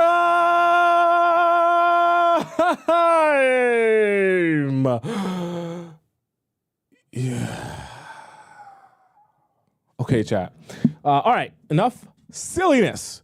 Let's hop into our Discord time, our Discord section of the show. For those of you who have no idea how this works, I'll explain this out to you. Discord times where all the amazing members of our Players Club Discord community get an opportunity to ask me a question about their relationship or their situationship, and I answer it live on the show. Now, there are different ways that you can submit your question. There are 3 different ways, actually. And I'm going to explain all of those amazing ways. What the heck? What the hell? What the heliante? Why is that like that? To you here right now. So the first way is by... What? Hold on, this thing glitching on me. Okay, first way is by submitting your question to our free relationship advice section. Now, the way that you get access to that is by going to the link in my bio if you're watching on TikTok, or in my description if you're watching on YouTube. Click where it says Discord, Players Club Discord. You click that, and then you hop into our relationship advice forum, and then just make sure you format it like everyone else, and then you can drop your question in there. Now, you can see here, there's lots and lots of questions here that are highlighted. All of these highlighted questions mean that I haven't yet gotten to them, which means that it's going to take me a couple of weeks to get to your question because there are a lot in our Discord section. If you do not want to wait that long, like a couple of weeks to get your question answered, because if you ask it today, it's going to take me a while to get to yours. If you don't want to wait that long, you could, your daddy. You can hop into our premium relationship advice section to ask your question. Now, the way that this works is that in order for you to ask your question in here, you have to first go to the link in my bio on TikTok or in my description on YouTube. Click where it says Premium Discord Relationship Advice. Then you click that link, and then it'll prompt you to take you to a link to donate to the show. And also in your donation, it'll ask you to fill out your Discord username and the title of your question. When you fill that out, it will then submit it to me, and then I'll get a notification on my phone that you submitted your question. And then once I see that, I'll answer your question, and I'll allow you to skip the line, because in the premium section, it's like a skip the line pass where you don't have to wait to get your question answered in the free queue. I answer these ones first before I go into the free section, okay? So that's if you don't want to wait your turn. You just want to get it answered as soon as possible. Now, the other way here for you to get your question answered is in our private relationship advice forum or section, link, however you want to call it. Now, the way that this works is basically when you submit your question to me, rather than it being read on the show, it goes directly to me, and then you can type out as many, words and details as you want of your situation. Then when you send it in to me, I respond with a personal private voice message back to you with the email that you're going to submit this through. And then you will get that answer. It's usually going to be 8 to 10 minutes long. You'll get that answer within a couple of days. Maximum, it will take me 7 days. Okay.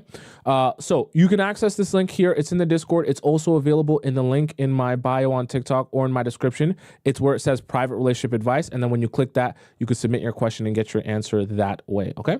Let's hop into our first premium question here. Okay, so it's F Buddy turned on. You guys are funny. Okay, we'll start off with J. This is the first question I'm reading with my glasses here, so this will be quite an experience, okay? Hey, Tomisin, I have a few questions about flirting, confidence, and figuring out if a guy is into you. About a month ago, I was at a singles wear black. That was you have to all wear black, okay? Couples wear color. Oh. So there's singles and couples there. Why would couples be there? What are they looking for at a... Interesting. Couples wear color. Run club event taking pictures. Oh, it was a run club event. That's what they're doing at the run clubs? I met a videographer wearing black. S, so you're calling him S, who I thought was cute. Was having actual camera issues. I tapped him on the shoulder and asked for help. He explained the problem, shared his experience with that model, like that model of camera, and we chatted a bit. Do you know about cameras? I complimented his work I had seen before on the club's page and told him I do social media videography. Okay, so you did. For a celebrity tattoo artist. He seemed impressed and mentioned he wants to learn motion graphics. So he's fairly new then, I'm assuming, maybe. He asked my name. I asked his. We shook hands and he said he'd see me around before going back to filming. So he cut the convo. That's... Okay, it's the first convo. That's not that big a deal. We talked briefly a few more times. He initiated by asking if I was running with the group when I came back out of breath with my cam. Why did you have a cam though? What? I'm confused. Where did you get a camera from?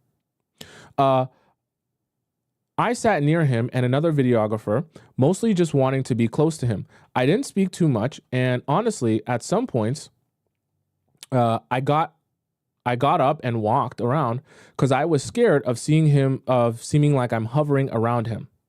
Later, I initiated and asked about the genre of a DJ to start another convo. He explained it briefly, and we went our separate ways. When I said bye to all of them, S smiled and tried to come say bye to me and shake my hand, but another videographer stepped in and PP blocked him. What? I'm a bit okay. Are you talking to all the videographers at the event? Damn, like you Mrs. Videographer Superwoman. Why are all the videographers talking to you? You got it. So you must had a camera in one hand and then you got a dump truck behind you. Maybe that's why all the videographers coming up and talking to you. Okay, all right. You videoing for sure. They trying to video you. We made eye contact and smiled while in convo. I'm unsure if he was just friendly or interested. I might be overthinking, but I like your take. I'm going again this weekend. You love that run club, huh? That's that. I be telling y'all that run chat. I be telling y'all that run club. I tell you, boy, it got some joints. I'll tell you. I'm going again this weekend. Do you think he could have been interested? Did I do a bad job of showing my interest? How should I move? Should I flirt more or leave it alone? If I should flirt, what are the subtle but clear ways to do it? Also, how do you deal with confidence and stop overthinking in these moments? If a guy doesn't make a move the first time, does it always mean he's not interested? Or could he just be unsure of my interest? Okay, let me answer this question for you clearly, Miss JJ. Here's the thing. Whenever you're dealing with a guy that you are just, chatting with, and then you're kind of feeling him out, you have to understand, like, at a certain point, he has to be able to pick up what you're putting down. And if he's not able to do that, then you have to realize that's because he's probably not there interest-wise. So what I mean, or he's just not emotionally intelligent that you can be subtle and allow him to take the lead. Either way, you don't want to be dealing with men like that, because you're either going to have to, because he's so emotionally immature, going to spell everything out for him in order for him to give you what you want, which is going to be kind of frustrating for you. Or you're going to be in a scenario in which the only way to get him to actually ask you out is to do it first yourself, or to make the first move, which I also don't want for you. So here's the thing. You have to accept that, even though you might like this guy and like his vibe, if he's not really shooting his shot at you, or he's not seeming like he wants to take the next step, then there's a reason for that. Whether it may be he's not as interested as he needs to be, or in some cases, I'll be super honest with you, he could just have another relationship, nothing about what you said or talked about here. Did you ever mention talking about your single or relationship status? Which I'm not saying that you have to, but what I am saying is, you met him at a run club and there were both singles and couples there, but you're also forgetting that he's not part of the event. He's shooting the event. So he can come, shoot the event, and be in a relationship. Right? He's working the event. So it's different. So, and also, just like I always talk to you all about work situations, sometimes you can be working with a guy or meeting a guy while he's at work, and he might flirt with you and chit chat with you as a way to pass the time. Right? Do you understand the difference between that? And there's a difference between him chit-chatting with you because he actually wants to talk to you and get to know you, versus chit-chatting with you because he's already getting paid to be there, and then you being cute and attractive to him, and him being able to flirt with you or have some conversation with you and passing the time while he gets paid to be there is a great way to pass the time and get paid. So I'm just saying that to help you realize that, you might have had a great conversation with him. You might have felt some energy there even as well, but you also don't even know if he's actually single, right? You haven't confirmed that at all, right? And we also don't know if he's actually in a place where he was chatting with you because he wanted to be with you or explore you, or chatting with you because he's working and then he just has to chat, right? Someone says, but he was wearing black. Yes, but he's working the event, right? He was doing the videography at the event. He was literally holding a camera. That's how she met him. So I get it. He was wearing black, but are we sure that him wearing black means that he's part of the event? He's one of the singles? Are we sure? Because a lot of videographers wear black. I'm just saying, you might be correct, but it's also one of those things where we don't know if that was just a coincidence. We don't know. You didn't necessarily get confirmation or denial on that. So just something to think about. Now, like I also said, even if he is single, do we know for sure if he was chit-chatting with you because he wanted to see you after or get your number, or chit-chatting with you because he's the videographer and he has to be there? Okay. The also thing that I want you to think about too, like, let's say hypothetically he was wearing black because he is single. And let's say hypothetically he's open to being in a relationship and all that stuff, and he would love to explore the new people he meets that he's interested in. Ask yourself another question then. If he's single and ready to mingle, and he's at an event for singles and some couples, but for singles to meet singles, ask yourself, why didn't he follow up with you then, if that's the case? I know it's, the answer might be a little bit painful, but think to yourself, this is the perfect environment and breeding ground for a single person to have a conversation with another single person that they find attractive or interesting, and to get their number, get their contact information, to start up, a little bit of a thing here. So the fact that this perfect environment for him to, go the extra step and say, hey, what's your number? What's your Instagram? Knowing that you're also single and knowing that you're also available or ready to mingle, will probably tell you a lot about where his mind is at. Because it's not like at least maybe from your perspective, you're a little bit unsure. He was working the event. Maybe is he wearing black because he's single or not? He knows you are wearing black because you're single. So he's not confused about that. You're also having a conversation with him. So he's aware that this would be a great opportunity to grab your contact info, even if it's just your Instagram, so that he can continue talking to you. So the fact that he didn't do that makes me question that probably was purposeful. I'm not saying you guys didn't have a great conversation, but I'm just saying if he didn't take that chance there, I question, I fear, as the kids say now, I fear he's not as interested as we're imagining, which is fine, okay? But what I want you to understand, JJ, is if you're noticing a guy's not picking up what you're putting down, don't try and do more to get him to see it. Because once you're already in a place where you start nudging and he's not getting it, you're nudging, he's not getting it, you're going to be in a place where it's just not good. You're either going to start chasing, or you're going to start becoming a little bit more desperate in the way that you approach, because you're like really wanting him to like ask you out or ask for your number. And you'll get to a point where you'll say, damn, when were you going to ask for my number? And I don't, that's cringe. I don't want you to do that. I don't want you to talk like that. I don't even want that to be you. Okay.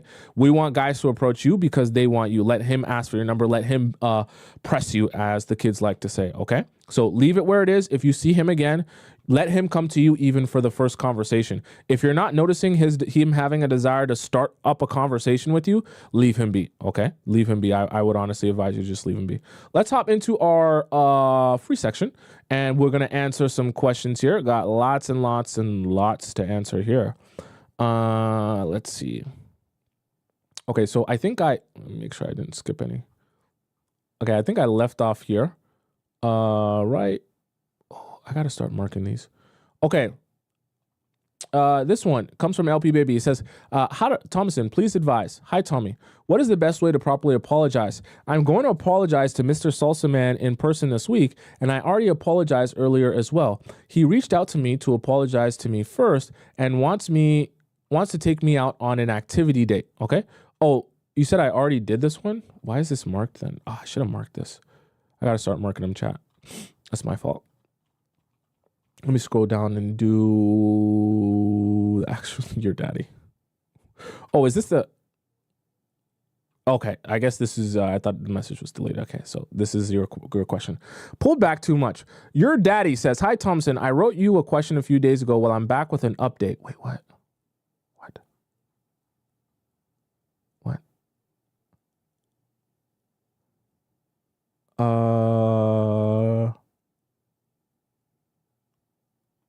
Let me see here. Okay, we'll do this one. It's fine. Hi, Thompson. I wrote you a question a few days ago. Well, I'm back with an update. Just a recap for the ladies. I have a crush on this YouTuber who I would like to have on my channel.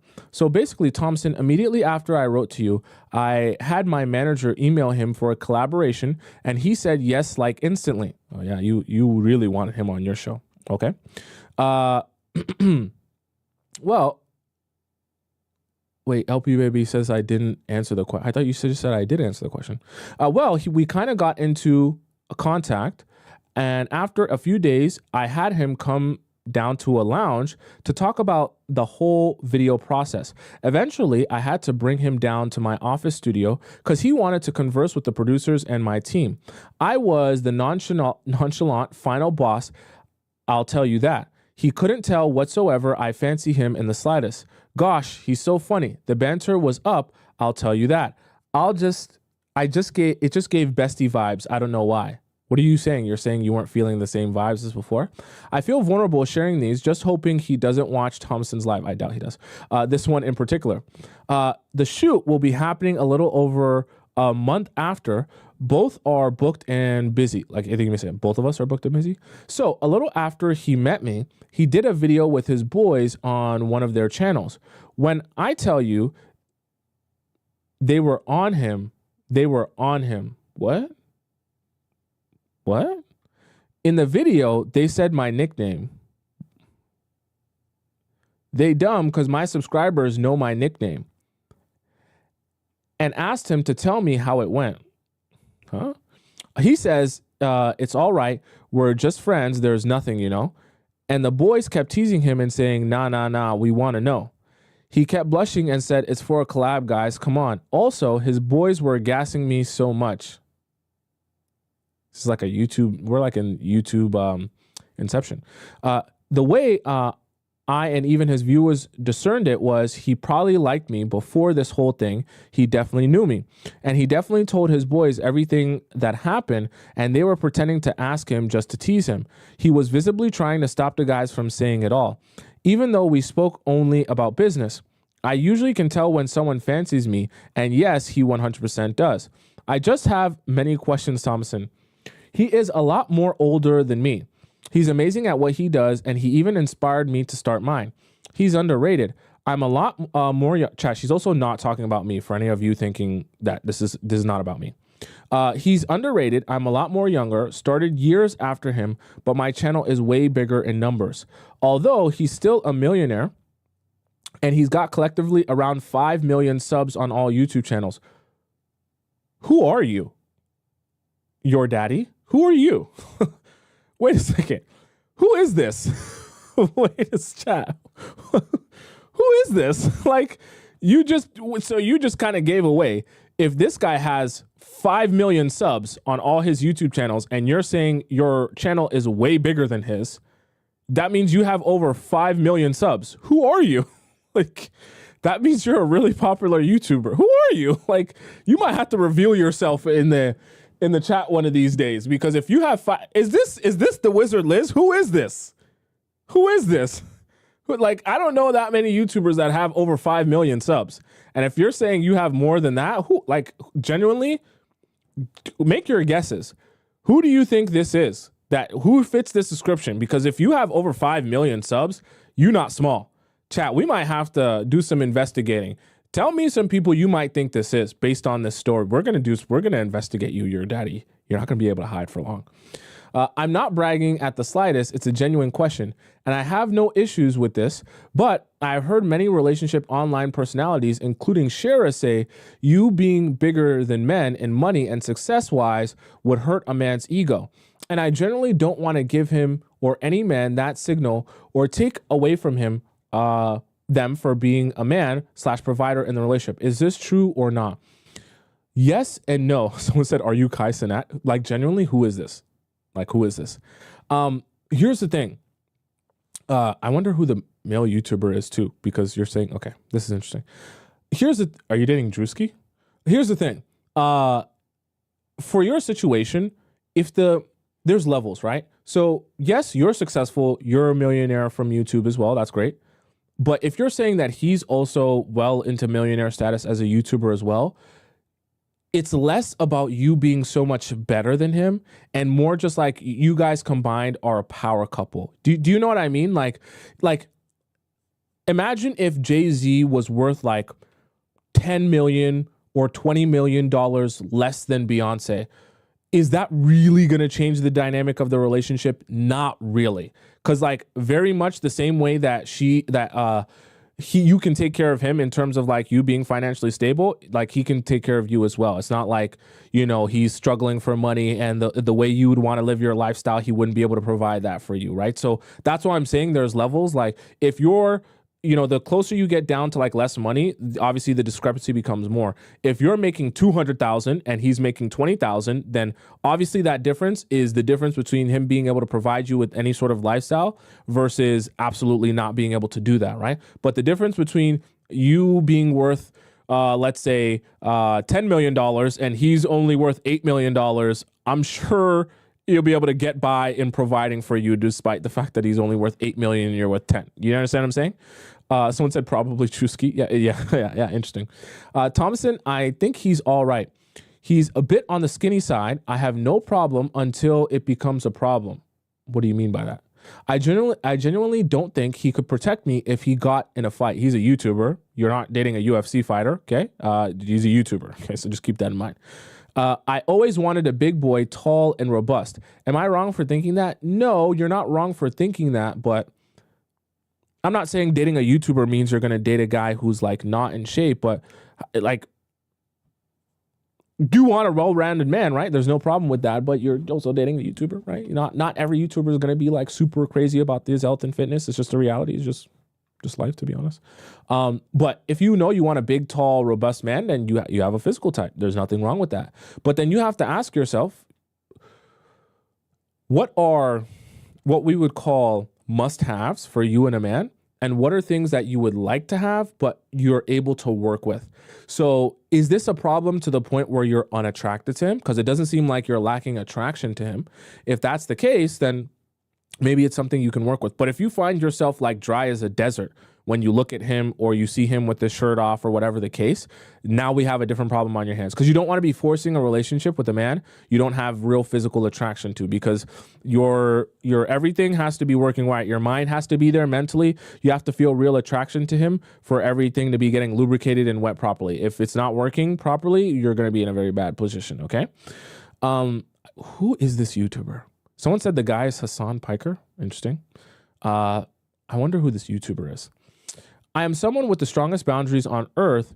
I'm not even exaggerating. I get the ick so easily. Okay, so it's not Mr. Beast, guys. The slightest things can lead me to cut people off for just no reason at all. Excuse me. I've had many instances where I randomly be like, I can't do this, and stop talking.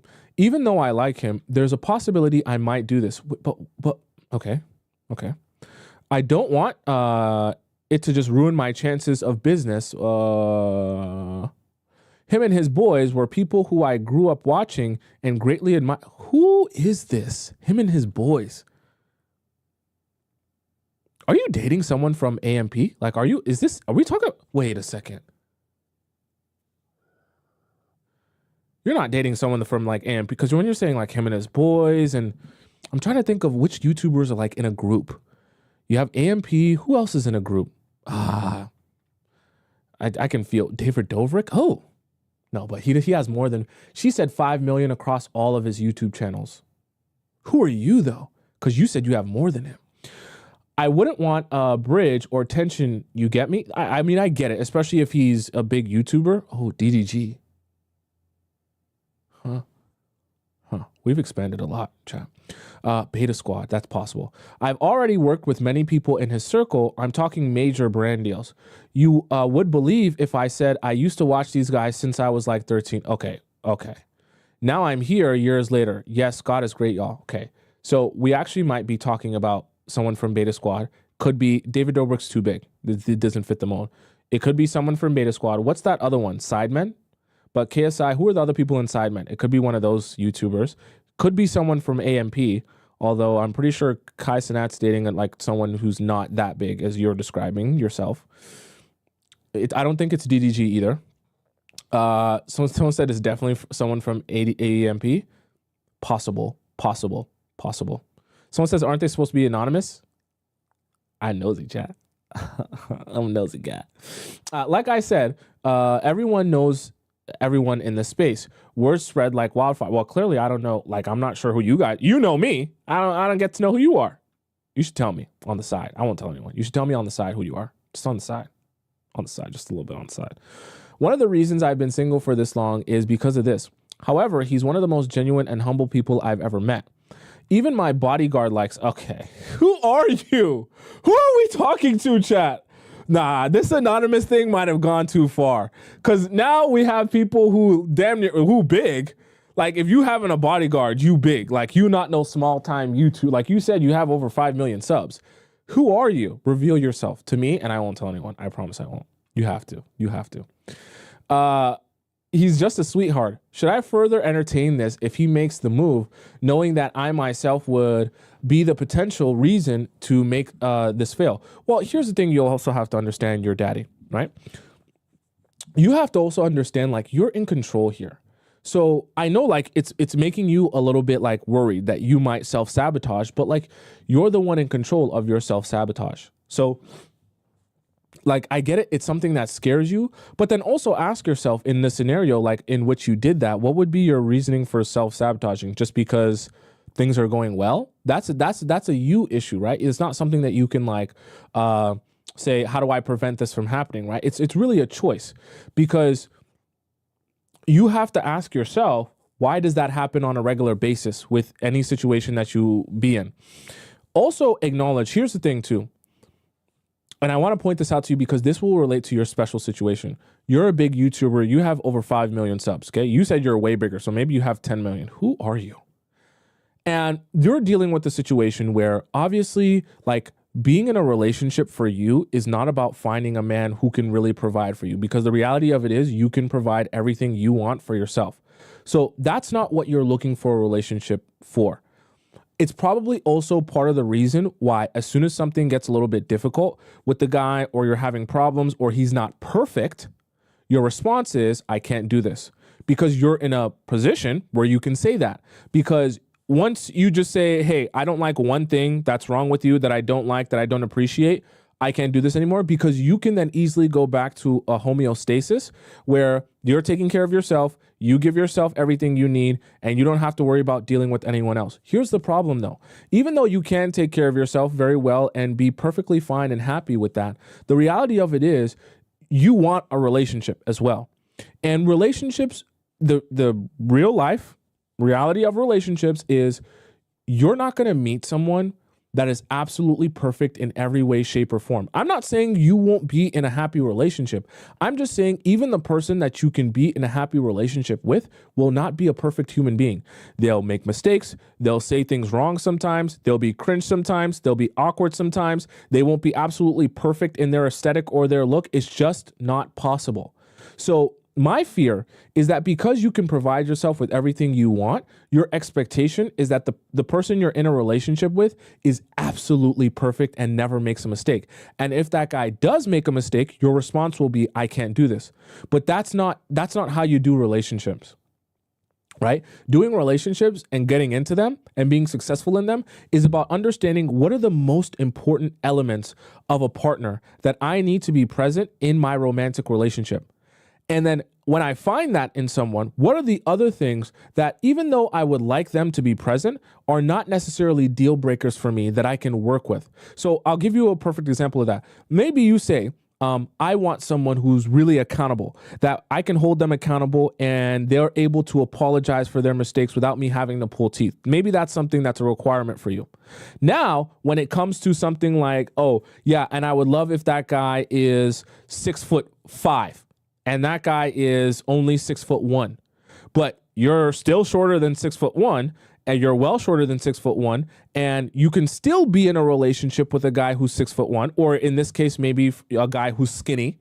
But ideally, you would want a big, robust man who can squat 315 pounds, whatever the case may be. But can you work with the guy who's skinnier? Can you work with the guy who's 6'1"? Is that going to be something that prevents you from being attracted to that guy?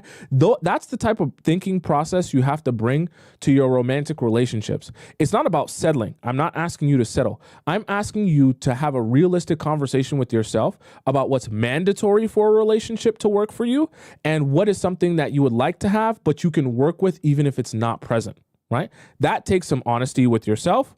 That also takes some maturity and understanding you also are not a perfect human being.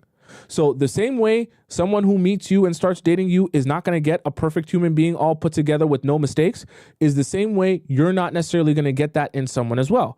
But the truth of the matter is, when you and the other person really love each other, there should be an embrace of the fact that, hey, you're not perfect, I'm not perfect, but I still embrace you for who you are and I accept you for who you are. I don't need you to be someone different. And then as time goes on in your relationship with that person, if you choose to do the hard thing, which is working through the problems and working through the ebbs and flows of the relationship, even when it's hard, you'll eventually get to a point where you say, yeah, even the ways that they're flawed, or even in the ways that they do things or say things that I don't like, whatever, I just understand that to be them and I don't try to change them because I don't need them to change. Because the most important parts of our relationship that I need are present in our relationship, and I don't bother myself about minute details that aren't gonna affect my happiness. I don't bother myself about what people will describe as the 20%, trying to find this 20% when in reality I have all I need to make a real romantic relationship work for the long term. You know what I mean? And that's not the same thing as settling. So I don't want you to have that in your mind, okay? Now let's go on to our next question. Reveal yourself to me in a private message. I need you to, because this has gone too far. I'm literally gonna play in my mind who that is and whom that makes sense for, because just who are you? Who are you? Let's hop into our next question. Our next question comes from Lotus, okay? Strong avoidance of men. Hey, Tommy, I'm 21 and I have absolutely no romantic experience at all. I'm a virgin. I've never been in a relationship, never been on a date, no talking stages, never even held hands romantically. You should probably watch my show before you start going on dates so you know what's going on. Some people might see this as favorable or advantageous, and it's not something I necessarily consider to be a bad thing. However, it's something that makes me feel very anxious when I think of starting to date now as an adult.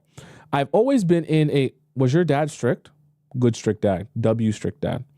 I've always been a very strong-minded person, never accepting disrespect, looking at situations objectively, and always seeing through BS. You must have had a strict dad. And always prepared to leave if need be. I've had men show me interest before, but almost always for the wrong reasons. Because of this, I feel like... No, I won't say it. Because of this, I've always become quick to reject men. I automatically assume they only view me sexually. Yeah? Okay. A part of this is due to feeling extremely objectified and sexualized by men throughout my life, and especially when I was a minor. Okay. I also have a legit fear of men. Like, no joke, men scare me. Even just walking past men on the street gives me anxiety. I'm so scared of men approaching me, so I make myself appear as unapproachable as possible. Okay, but you do kind of want men to approach you. Not every man, but you do kind of want them to approach you. It doesn't seem like you want to be single forever, right? I know not all men are bad, and I should be giving men the chance to prove their intentions. However, I feel so dehumanized by the lustful men that makes me avoidant of men altogether.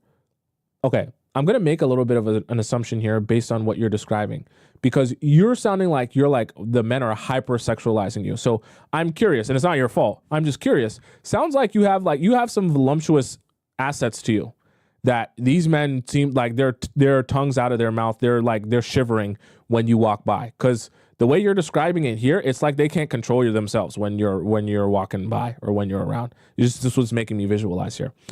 I am also coming to accept that I'm probably asexual/demisexual. You might not know too much about this topic, so to put it simply, I've never experienced sexual attraction to anyone, only romantic attraction, basically wanting all aspects of a committed relationship without sex. However, I don't feel that I'm completely against ever having sex. I feel like there's a chance that I could feel comfortable having sex with my partner, but I know for a fact it would take me double, maybe triple the typical amount of time to get there. I know this would be important to discuss when dating and plan to do very openly. Here's the what is this? What the heck? What the Leonde? Okay. Let me say something to this here, because this does make I want to comment on this. I'm not going to tell you how you're going to feel or should or shouldn't feel. I'll give you some experiences from my own life so that it can just be in the back of your mind, just sit with you for whatever it may be.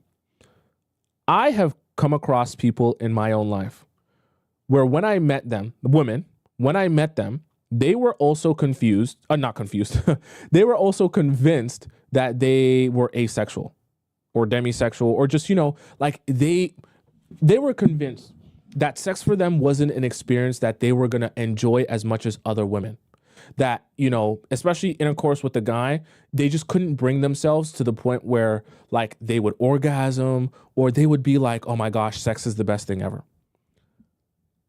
And then we started exploring things. We started having more conversation. We got more open with each other.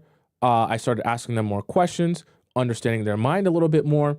And then as time went on, long story short, they realized it really wasn't about them not being able to connect with sex or enjoy the experience. It was more about them just not connecting with any of the people in their past.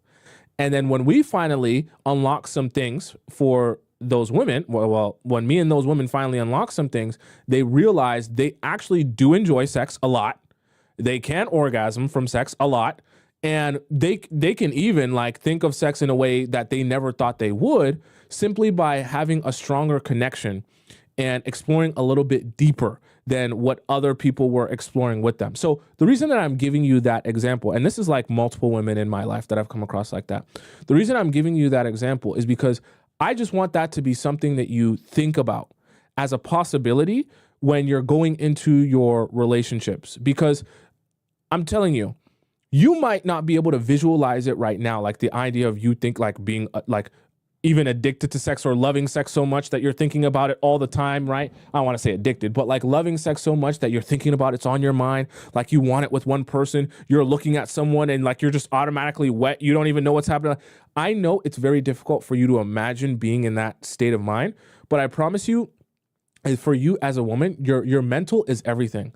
So when your mental can properly be activated, and it's not going to be every guy that's going to be able to get there with you or get you there, but when your mental can properly be activated, your body will be able to do things and respond in ways that you didn't even think was possible. And the craziest part about it is when that is all working right, you won't even be in control of it. Like it'll just be happening and you'll be in shock yourself that it's happening to you like this. I know it doesn't make any sense, but I promise you it is possible. And I've seen it happen firsthand. Okay. So my fear is that lack of experience will make dating a lot harder and will make me a magnet to manipulative men. I've watched many of your videos and I've learned a lot from them. And a lot of what you teach comes naturally to me. As I mentioned earlier, I believe I'm a pretty observant person and good at seeing men's true intentions. I also could never entertain something like a pen pal situationship. However, I fear my lack of experience will mean I only attract a certain type of man who wants me because of my lack of experience and therefore perceived to be perceived naive, like you're naive.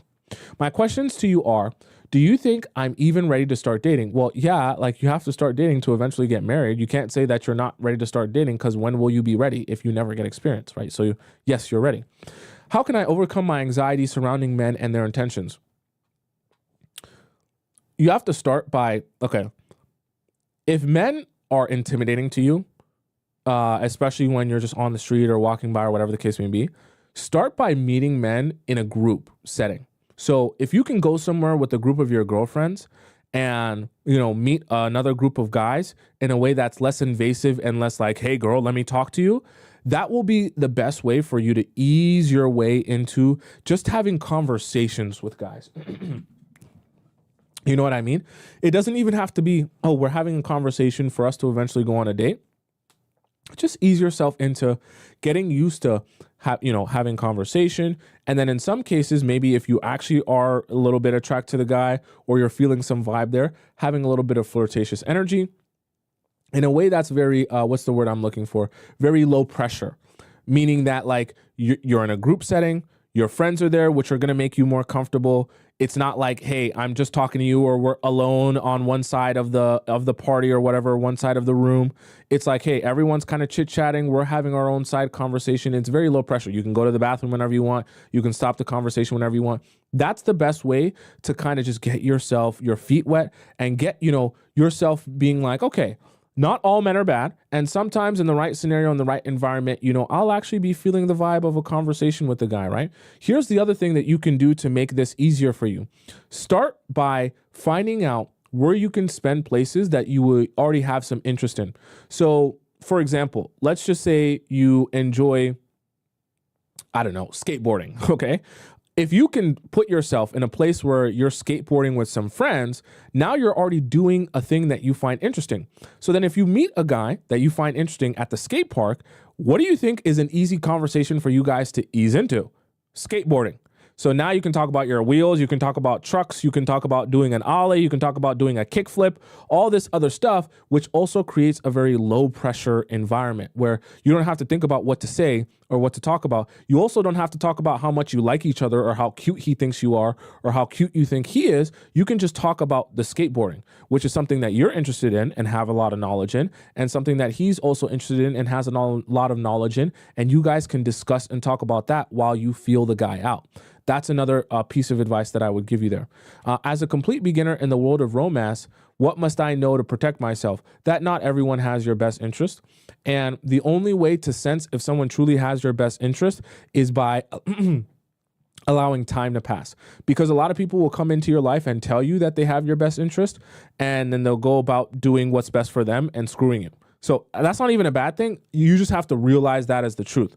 And then when you meet people, rather than trying to be so upfront about everything that's with you and tell them everything the first time you meet them and completely believe everything that they say the first time you meet them, I want you to take everything that people you don't know and that you are meeting for the first time say to you, take it with a grain of salt. Meaning, allow yourself to be able to be like, okay, yes, you're saying this to me.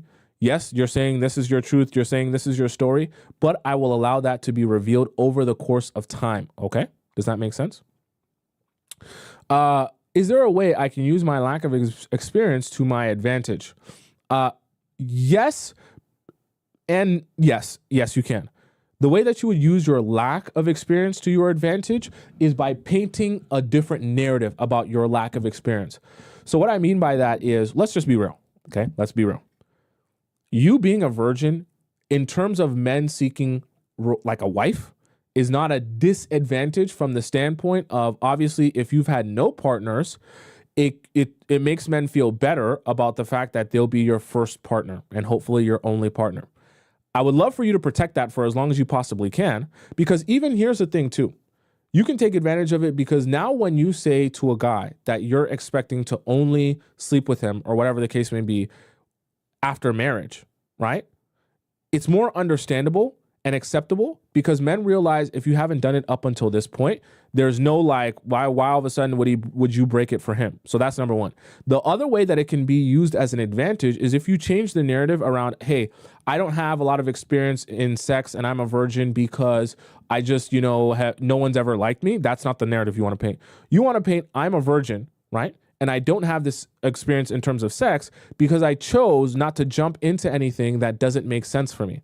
And I never will jump into anything just off of being emotional or just saying I like someone and went on one date with them. When you paint that narrative that way, it makes it seem like you're in control of your actions and you've made a choice here, which is a lot more powerful, and it paints a lot better of a picture of you that you're making choices to be a virgin and to not participate in hookup culture because you know that doesn't serve you. It makes it look like you have your head screwed on straight, which is good. It's a great way to present yourself and to let him know that you have boundaries and you stick to those boundaries. That's the way that you can use that to your advantage.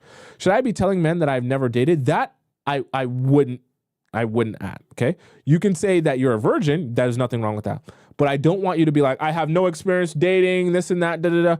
Even if some guy asks you specifically about your dating experience, rather than saying, I've never dated anyone, I'd rather you say, I haven't found anyone that I connect with on that level of depth, right? With that level of depth. I'm open to that type of connection, but no one has really settled into me like that where I'm really like, yes, this is the person I need to be with. That seems more purposeful and intentional than just saying, oh, I've never dated before. I have no experience. I'm very naive and I just don't know, right? Do you understand? When it comes to setting expectations, how can I do that with no previous partners to talk about, right? So remember how I just said you're painting a picture and a narrative in which I haven't had any previous partners, not because I'm just naive and dumb. I have not found anyone I connect with on that level. That's why I haven't had a serious relationship. It's not that. So here's the thing that you add whenever you're painting this picture, because it's painting a picture. Obviously, men are interested in me. Obviously, guys ask me out on dates. Guys want to get to know me, things like that, right? Which is not a lie. You mentioned it earlier. Guys are attracted to you. They're asking you questions. They want to get to know you for whatever reason, right? They're on your body. It's not like guys aren't on your body. But for you, you haven't found someone that you personally connect with, which is a totally different story, right? It means you're a desirable woman, but for you, not every man is going to be desirable to you, which is perfectly fine. And then all you have to do is build your foundation off of that narrative. There's nothing more to ask after you paint that picture, because that's fair. If he sees you and he thinks you're desirable as well, right? And he sees or believes in the idea that men would desire you, and then you're painting this picture that men do desire me, I just haven't found anyone that I connect with. What is he going to say to that? Oh, you're a bad person. You're naive. You're stupid. You're dumb for not connecting with any. If you don't connect with people, then you don't connect with people. There's nothing wrong with that. And you also have to approach it as that, because right now you're thinking in your mind, oh, there's something wrong with me because I haven't found anyone that I connected with, but there's not, right? When you find that person, you'll know. And you'll be sure of it, and then you'll have a good relationship with that person. So you also have to have that confidence in your approach and the way that you paint that picture, where it's not about, oh, I'm so bad, or no one desires me, or I'm naive, or I'm dumb. It's about the fact that when I find that connection, I will feel it, I'll know it's there, and that's when things will escalate or lead to the next step. I haven't had sex because I haven't found that connection, right? And it's not because I'm desperate for it or any case, or no men want me. The men obviously want me. They ask me out. But if I don't feel that connection towards that person, then I'm not going to do something that doesn't make sense for me. Do you see how when you paint it a different way and you shift the narrative, it becomes something where I'm in control of my actions, and this is the way that it is because I chose it to be like that, versus, hey, I'm not in control of my actions and it's just an accident that it's like this, and I'm only a virgin because no one wants me, right? You don't want to paint that picture, or because no one's asked me out on a date. You don't want to paint that picture, okay? Let's hop into our next question here. I think LP Baby said that I skipped hers. It was like pregunte. Oh, why did that not interesting. All right. Pregunta. Hola, Thompson. You mentioned shy, quiet guys can waste our time even more than the players. Why is that? I ask this because the new guy, Mr. Spicy Salsa Man I'm dating, is very charismatic / social. I'm not jealous nor anxious. Thank you, Tommy. But that's because he is not my boyfriend yet, and we haven't kissed. You haven't kissed? Or had pineapples, so I'm not superly emotionally attached. I compare this with my shy, Baha'i crusty soy boy gamer ex. We slept together by month 2. I know this was a different era. Who kept his ex-girlfriend close and close female friends around that literally drove me insane. I didn't know any better. So as I currently date this straight man full of jizz, okay. Sorry, I mean full of riz. Okay. We went out one weekend evening for a dance class, followed by dinner, then back for a social dancing afterwards, and he expressed that because salsa bachata is a social dance, we should dance with other partners to learn more moves, and I said okay. I wasn't jealous though. It's something I have to understand that he is going to want to dance with other women, and I have to be honest with myself and ask myself if I'm fine with that. So far I am, but I need your practical, level-headed perspective on this, as I am aware I am fiery, jealous, territorial woman.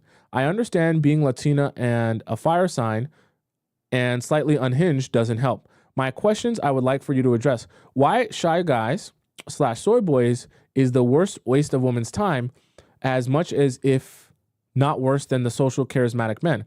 If a guy is friendly / social, charming, charismatic, how friendly is too friendly for a guy? What is a normal amount of friendliness opposed to the shy guy? So the reason that I say the shy guy is the worst type of man for you to date is because in order for you to even date that type of man, you have to take on the masculine role in terms of pushing and progressing the relationship forward. That's why I say it's a waste of your time, because after you do all the work of pushing and progressing the relationship forward, you realize that in 6 months, in 1 year's time, he could turn around and say, I only did this because that was what you wanted, not because that's what I wanted. And I just went along with it because I didn't want to disappoint you or make you upset. And I've seen that happen to a lot of women, right? They'll progress the relationship forward. They'll be like, I want us to get married. I want us to do this. I want us to date. I want us to go here. I want us to live together. And the guy will just be like, yeah, me too, me too, me too, me too. And he won't actually be speaking towards what he really desires. And then the woman will be in a position where she'll be thinking he actually wants those things, only to realize down the line where he just wakes up one day and says, yeah, by the way, this isn't going to work. Then she realizes he never actually wanted those things. He was just going along with what she wanted.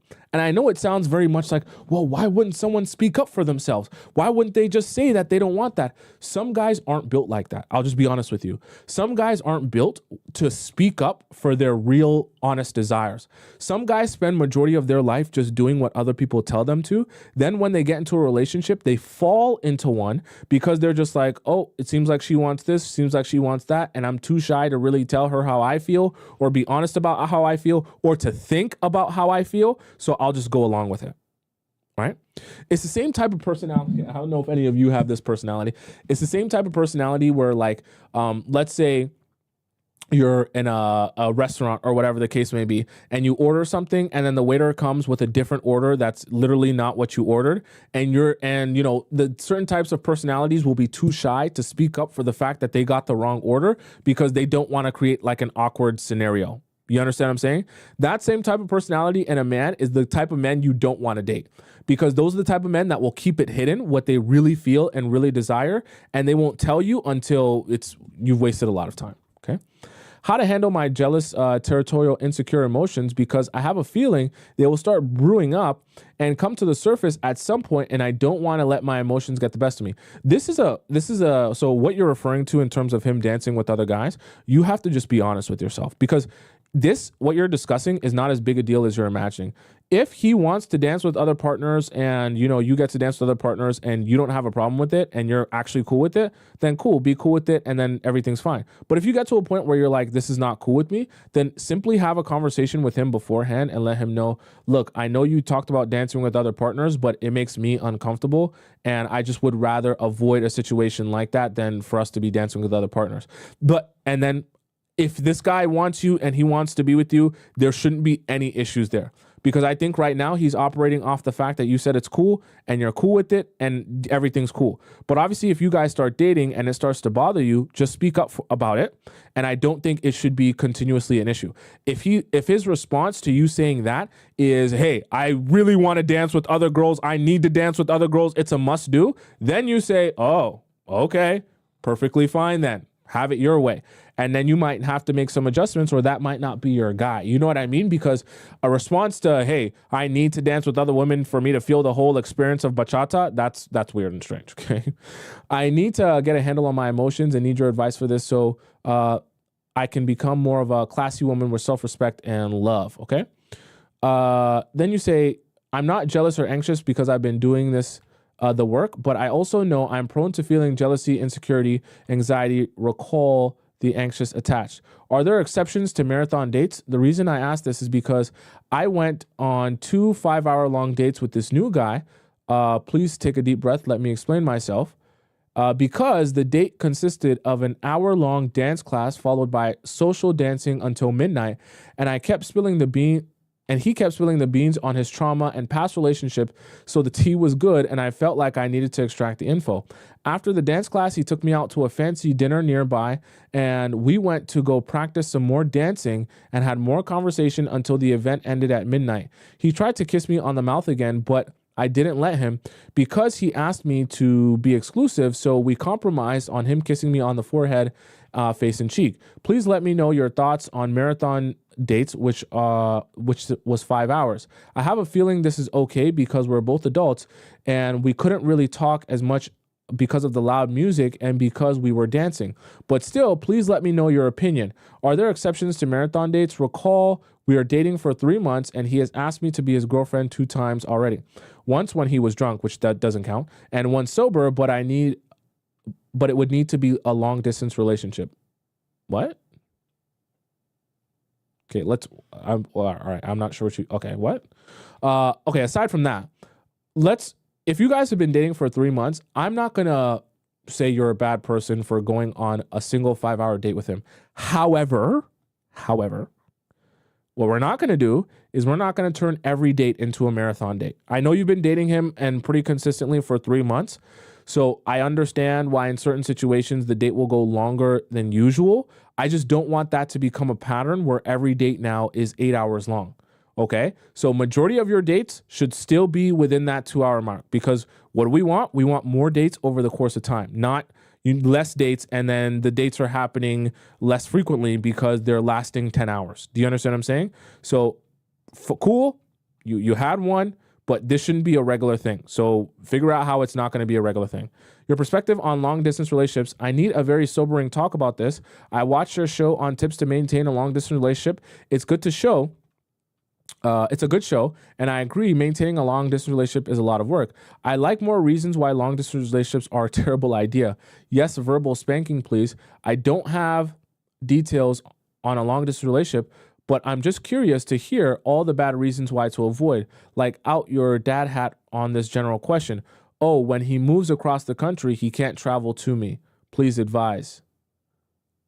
On how to apologize properly with the straight. There's a lot of questions here. Okay, so let's try and okay, so this long distance relationship thing, the reason I say that long distance relationships are not good is because it's very hard to build a relationship through distance. So I'm not sure exactly what your situation is, because you guys were together in a similar area. I'm assuming now you're saying he's moving away. If he's moving away and there's no path forward to you guys being together once again, that is basically pointless. I'll just be honest with you. Basically pointless. The reason I say that it's pointless is because if he's moving away and you guys don't have any path forward to being together again, that means you guys are going to be distant for an undefined amount of time. That is not sustainable, because let's say you've built a relationship with someone and then they go to a different city for work or for school or whatever, and then there's going to be a point in which you guys are in the same city again or together again, then that's workable, because then you're long distance for a specific period of time and then you return back to distance. There's a path forward, right? You guys know the light at the end of the tunnel. Whereas if you're long distance and you're saying to yourself, I'm not moving to where he's moving to, and he's not going to move back to where I'm at, what are we doing here? Because you can't just have long distance with no end goal of how to create it to be no longer long distance. And if that's the case, trust me, very quickly you'll realize that it's just a pointless activity, because you'll be there calling him, FaceTiming him, realizing you're not going to see him for many months. And after a while, you'll just be like, I'm still calling, I'm still FaceTiming, I never see you, we never go out on dates. What's the point of this? And you'll start asking yourself questions like, when you start meeting new guys, or some guys come up to you and they ask you out and you think they're interesting, you'll start asking yourself a really important question. Why am I holding out on a guy that I never see and I'm probably not going to see for a long time? And I know it sucks because you might like the guy and you guys had a great bond and all that other stuff, but love is also about logistics. And if there's no logistic way for you guys to ever be together again, like in the same city or close by, what's really the point of dating the person, right? Because I think in your specific situation, the guy that you're seeing is planning on moving to Canada or Mexico or one of the two. If you're not planning on moving to Canada or Mexico, just wish him bye-bye. There's just no point. Like, there's no path forward. You're going to forever just be, you're in wherever you're at, and then he's in Canada or Mexico. I don't understand. How are you going to build a relationship off of that forever? Regarding my last Discord question, may you please advise on how to apologize properly so it resonates with straight masculine men? Seeing as you're a straight masculine man, I apologized and told him I'll make it up to him. But any tips? If you told him you'll make it up to him, then obviously follow through with that. But the best apology is showing him that you actually acknowledge that you did something wrong. So taking accountability and acknowledge what you did wrong, why it was wrong. And then also saying how he is justified in being upset by what you did, because you would feel the same way if you were in his shoes. That is all you really need. Now, I would also advise for that conversation to be in person, because it's always more impactful. So what I'll say to you, LP baby, the same way you would address him seriously and very sternly if he had done something that you really didn't like or appreciate and you were trying to like scold him for it or whatever the case may be, the same seriousness you would bring to that conversation is the same seriousness that I want you to bring to your apology. In sitting him down, saying, we need to talk, and I specifically want to address the thing that I did. This is why it was bad. I shouldn't have done it. I understand why you're upset. And in the future, my adjustment will be blank, blank, blank, blank, blank. Right? That's how you approach something to make a guy feel like, okay, you really are taking accountability for that, right? To clarify for the chat, no, we have not kissed because I'm scared. My Squirtle has evolved into a Blastoise. I'm not that well versed in Pokemon. The evolved form of the Squirtle. Basically, that means I get super soaked when I think of him and he lightly touches me. Look at a picture of the Blastoise between my legs. I'm scared that I will fold. Is it fine to sleep with him before he leaves? LOL, be honest. No. The reason I'll say that is because if you guys aren't going to be really in a relationship after he leaves, don't waste time. Like don't waste this. I know it sucks, but like if you guys aren't going to do the long distance for real or you don't see it working, why end it off by sleeping with him and then being like in an emotional state where now you're super attached to a guy you're not going to be with? It just doesn't make sense. This is okay. Yeah, hope that helps. Let's hop into our next question here. Okay.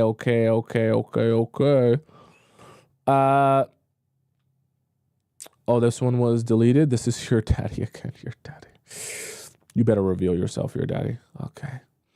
We're going to save your other question here, your daddy, because we want to give other people a chance to ask their question. Okay, this one comes from Princess in 4D. Okay, do we get a... Okay. This is from Princess in 4D. She says, are we allowed to offer suggestions for dates? For instance, can we send cool activities videos from TikTok that we like to do, but still allow him to plan it? You can 100% do that, right? You're sending something, you can send him something and be like, oh my gosh, this place would be so cool to go to. Oh my gosh, like this place looks so dope, whatever the case may be, and just send it to him casually. Like you don't have to make it a big thing like, hey, please take me out to this place, right? But giving him things that you enjoy will also help him have some more ideas of places. I don't think that it's a bad thing. Here's my caveat, Princess in 4D. If you've been dating that man for a couple of months, it's not a bad thing. I just don't want you doing that for a guy who's never even asked you out on a date. Okay, that's the only caveat that I'll say to that, right? A guy who hasn't even asked you out on a single date, sending him date ideas, pointless. Don't do that. Do it only with the man who's already shown a desire to take you out on dates as other places that he could take you or things that you could do, okay?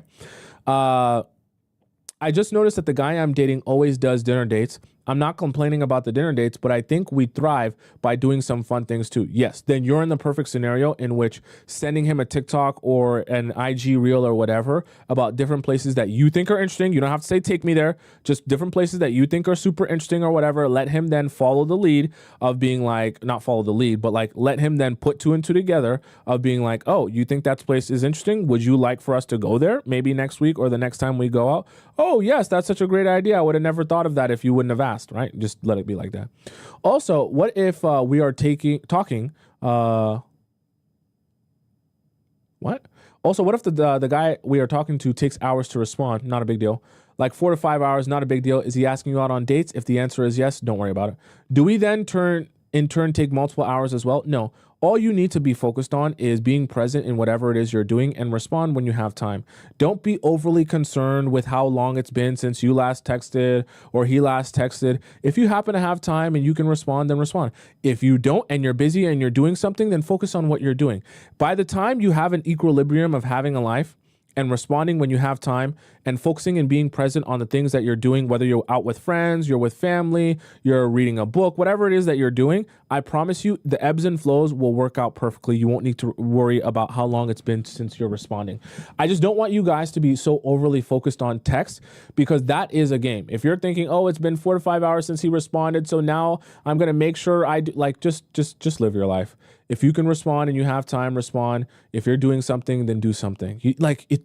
Don't overcomplicate it. I promise you, you don't have to put that much energy into texting, especially if he's asking you out on dates. Do you understand what I'm saying? The same way he's not texting you because he's at work and he's doing things, you don't text him because you're at work or you're hanging out or you're doing whatever you want to be doing with your life, okay? That's all you need to do.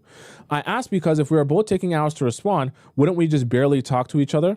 If he is setting up dates, that's good. But if he is not, do you recommend cutting him off? If a guy is not speaking to you and not setting up dates, what are you guys doing there? Right? Like this, obviously I'm making the assumption that he doesn't text you back every 5 minutes, but he's also asking you out on dates. So, it's not like the texting is make or break the relationship. This isn't regard to my current situation. I'm just curious.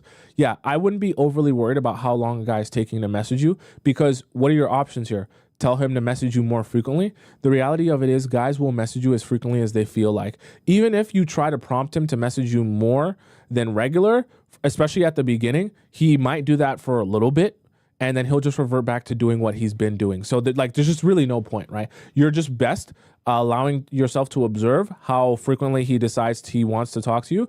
And if it's so infrequent that you're like, I can't work with this, then don't be with that guy. Do you understand what I'm saying, right? Be with a guy that actually has the pace that you can work with. Let's go on to our, I'm in the premium section. Let's go on to our next question here. Okay. This one comes, we already did one from LP. Why are these looking like that? We already did one from LP Baby. Let's hit the Canada flag. So we'll skip these ones for now. Let's see this one. This one is by 3. Is he worth it? Hey, Tomisin, so a while back, I submitted a story and you read it on one of your YouTube videos, and I was telling you how I was interested in a rapper. Oh, boy. And you went on a whole spill about it. I took your advice and left it alone, and now we're here. I talked to a psychic last year, and she told me that I would probably meet someone in February of this year, and I did. Now, he is not new to me because we grew up together, but we have recently rediscovered each other because we are coworkers. Okay. Now, I know you hate coworker relationships, but I really like him. It's not that coworkers are bad people. I just don't like them because I don't like how it doesn't allow you to set boundaries. Because the reality of it is, when you start dating someone, you're going to have that first big fight. And when you have that first big fight, or he either does something that you don't like or says something that you don't like, you need to be able to have the space to withdraw. The problem with the coworker relationship is when you want to withdraw from a man that you're seeing at work, is that when he does something wrong, your withdraw is supposed to motivate him to apologize, take accountability, and make a change. When you're seeing him at work, what he can do is he can circumvent apologizing and making a change or adjustment, because then he can just go see you at your work desk and he can force you basically to speak to him, whether it be because you have to work with him and collaborate him to get work done, or because he knows that if you ignore him at work, you'll make the work environment so awkward because everyone will be like, well, why are you ignoring him, right? When he asked you a direct question. And guys know that. So I've seen it a lot of times where when they get into a situation like this and they see you withdrawing or trying to set a boundary, they'll basically push the envelope by putting you in a situation where you can't ignore them, you can't withdraw, and then when you're forced to talk to them and respond to them, they'll basically then take that, and instead of apologizing or addressing the situation that needed to be addressed, they'll then be like, just go right from, or resume the relationship right from there. That's why I don't like that. Right? He has been very respectful and has took me on dates to a restaurant and made sure to keep it under 2 hours. The problem is I plan to go off to college as we are seniors, and I thought, why not take the relationship advice from the best relationship guru, Tomisin? Clap it up for him. Oh, I thought you, never mind. Clap it up for him, everyone, because he does his job well. Thank you. I appreciate that. Anyways, the college I am planning to go to is 5 hours away from home. He plans to stay in our hometown and to work at a decently paying job, not the current job that we have now. He is really kind and we're both Capricorns, but I'm unsure of what to do because I feel like him not going to college might hinder his ability to get a good job in the future. We are not currently dating, but he has expressed to me that he wants to be more than friends, and we have had a conversation about me going to college, and he says he doesn't mind because we both like our alone time. That doesn't sound like a thriving situation there. And he could hang out when I visit him, or when I visit home, or he would come up to see me. In your college dorm, it's not as comfortable as you're thinking. He also stated we could see how we feel about the relationship after college. We'll see, right? Before you ask, I want to be a lawyer, and he wants to eventually be a cook.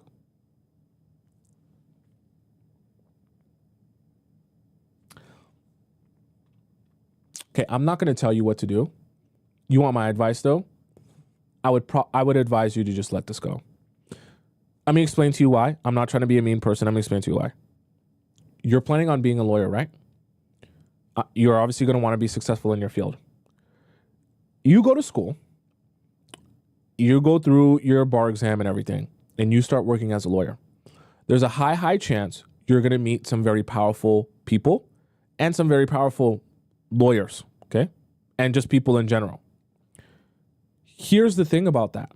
When you become a lawyer and you start meeting these different powerful men, and you're saying right now already that you're worried that what this guy is doing is not going to get him a good job or make him be able to be in like a really good position, my fear is that you'll eventually get to a place where maybe you are dating him and you guys are together. And then your life, literally your work, your job, is surrounded by all of these powerful men who, some of which might also be attracted to you, be asking you out on dates, asking you to lunch, and all this other stuff. Now we have a problem because you're dating this guy and you like him, you feel attachment to him, but he's not what you're looking for in terms of like, let's just say, being able to take care of business. And you're meeting a lot of men and around a lot of men who know how to take care of business.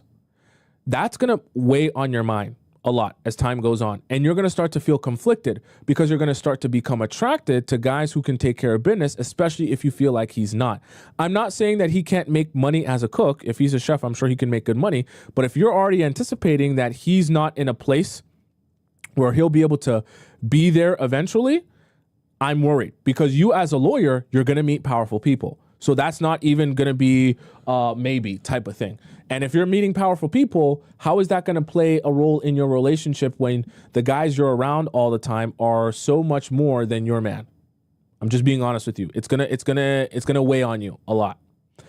I know you said also said long distance isn't good, so I'm kind of torn. We're also going to prom together, which should be fun, but I feel. How old are you? What?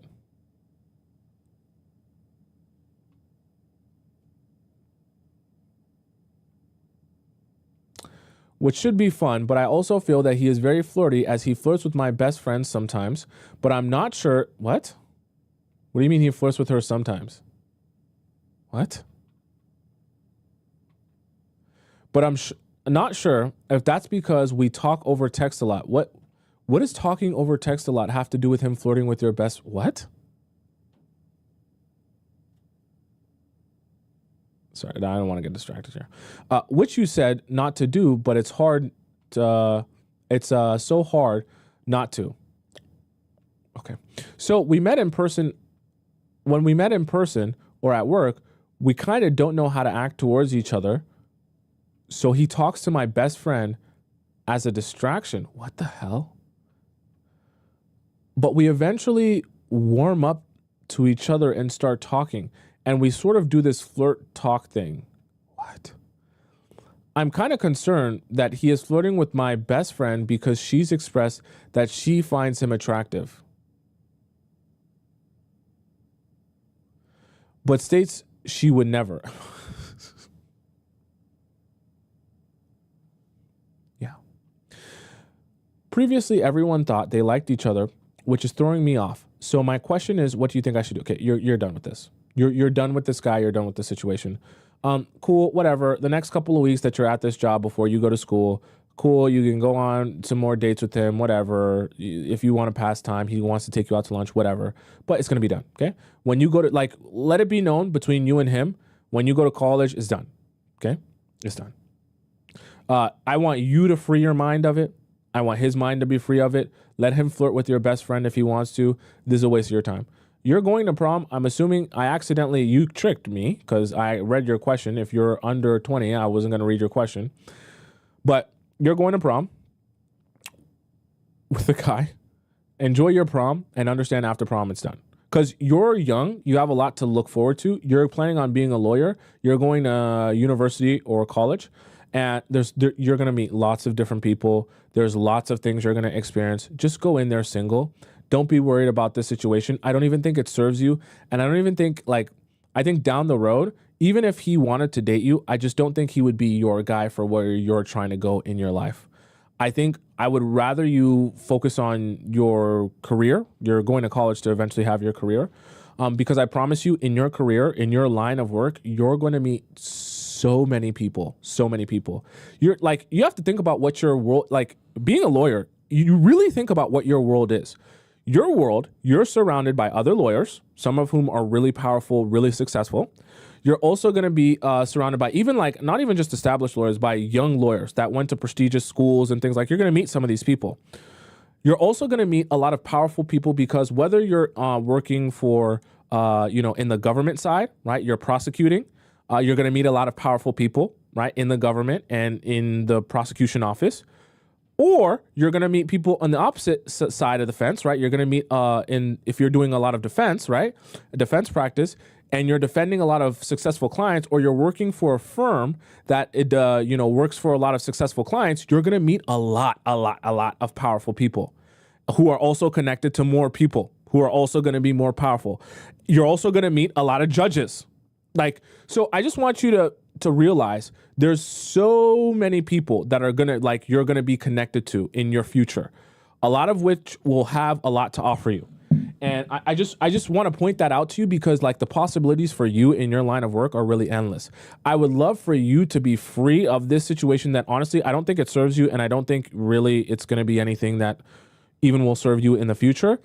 I would love for you to be free of this so that if you do end up being in a situation where you see a guy or you meet a guy that, has a lot of these qualities that you want, you'll be free to be able to meet him and talk to him and have conversation with him instead of having this weighing on your mind. Because as a lawyer, you're going to meet a lot of powerful people, a lot. Okay. All right. Don't waste any more of your time. All right, chat. That's the show for today. For those of you who have questions, damn, that glare. For those of you who have questions for me, whether it is a question in the free section, a question in the premium section, a question that's private that you want to send in to me, feel free to do all of those. Those links are available through the link in my bio if you're watching this on TikTok, or in my description if you're watching this on YouTube. For those of you who want to follow me on Instagram, my Instagram is just above my head on the top left corner of the screen. Just type in my name, Tomisin_Atub, and you'll find it there. For those of you who are watching the show from TikTok and you came late or you missed some parts, you want to rewatch it, just go over to my YouTube channel. It's just my name, Tomisin, Tomisin, and then you'll find my YouTube channel. Go into the live section. You'll see this live stream and all the other live streams I've done since the beginning of time. And you'll have the YouTube and the TikTok live chat embedded in the video so you won't miss a second of any conversation. Okay?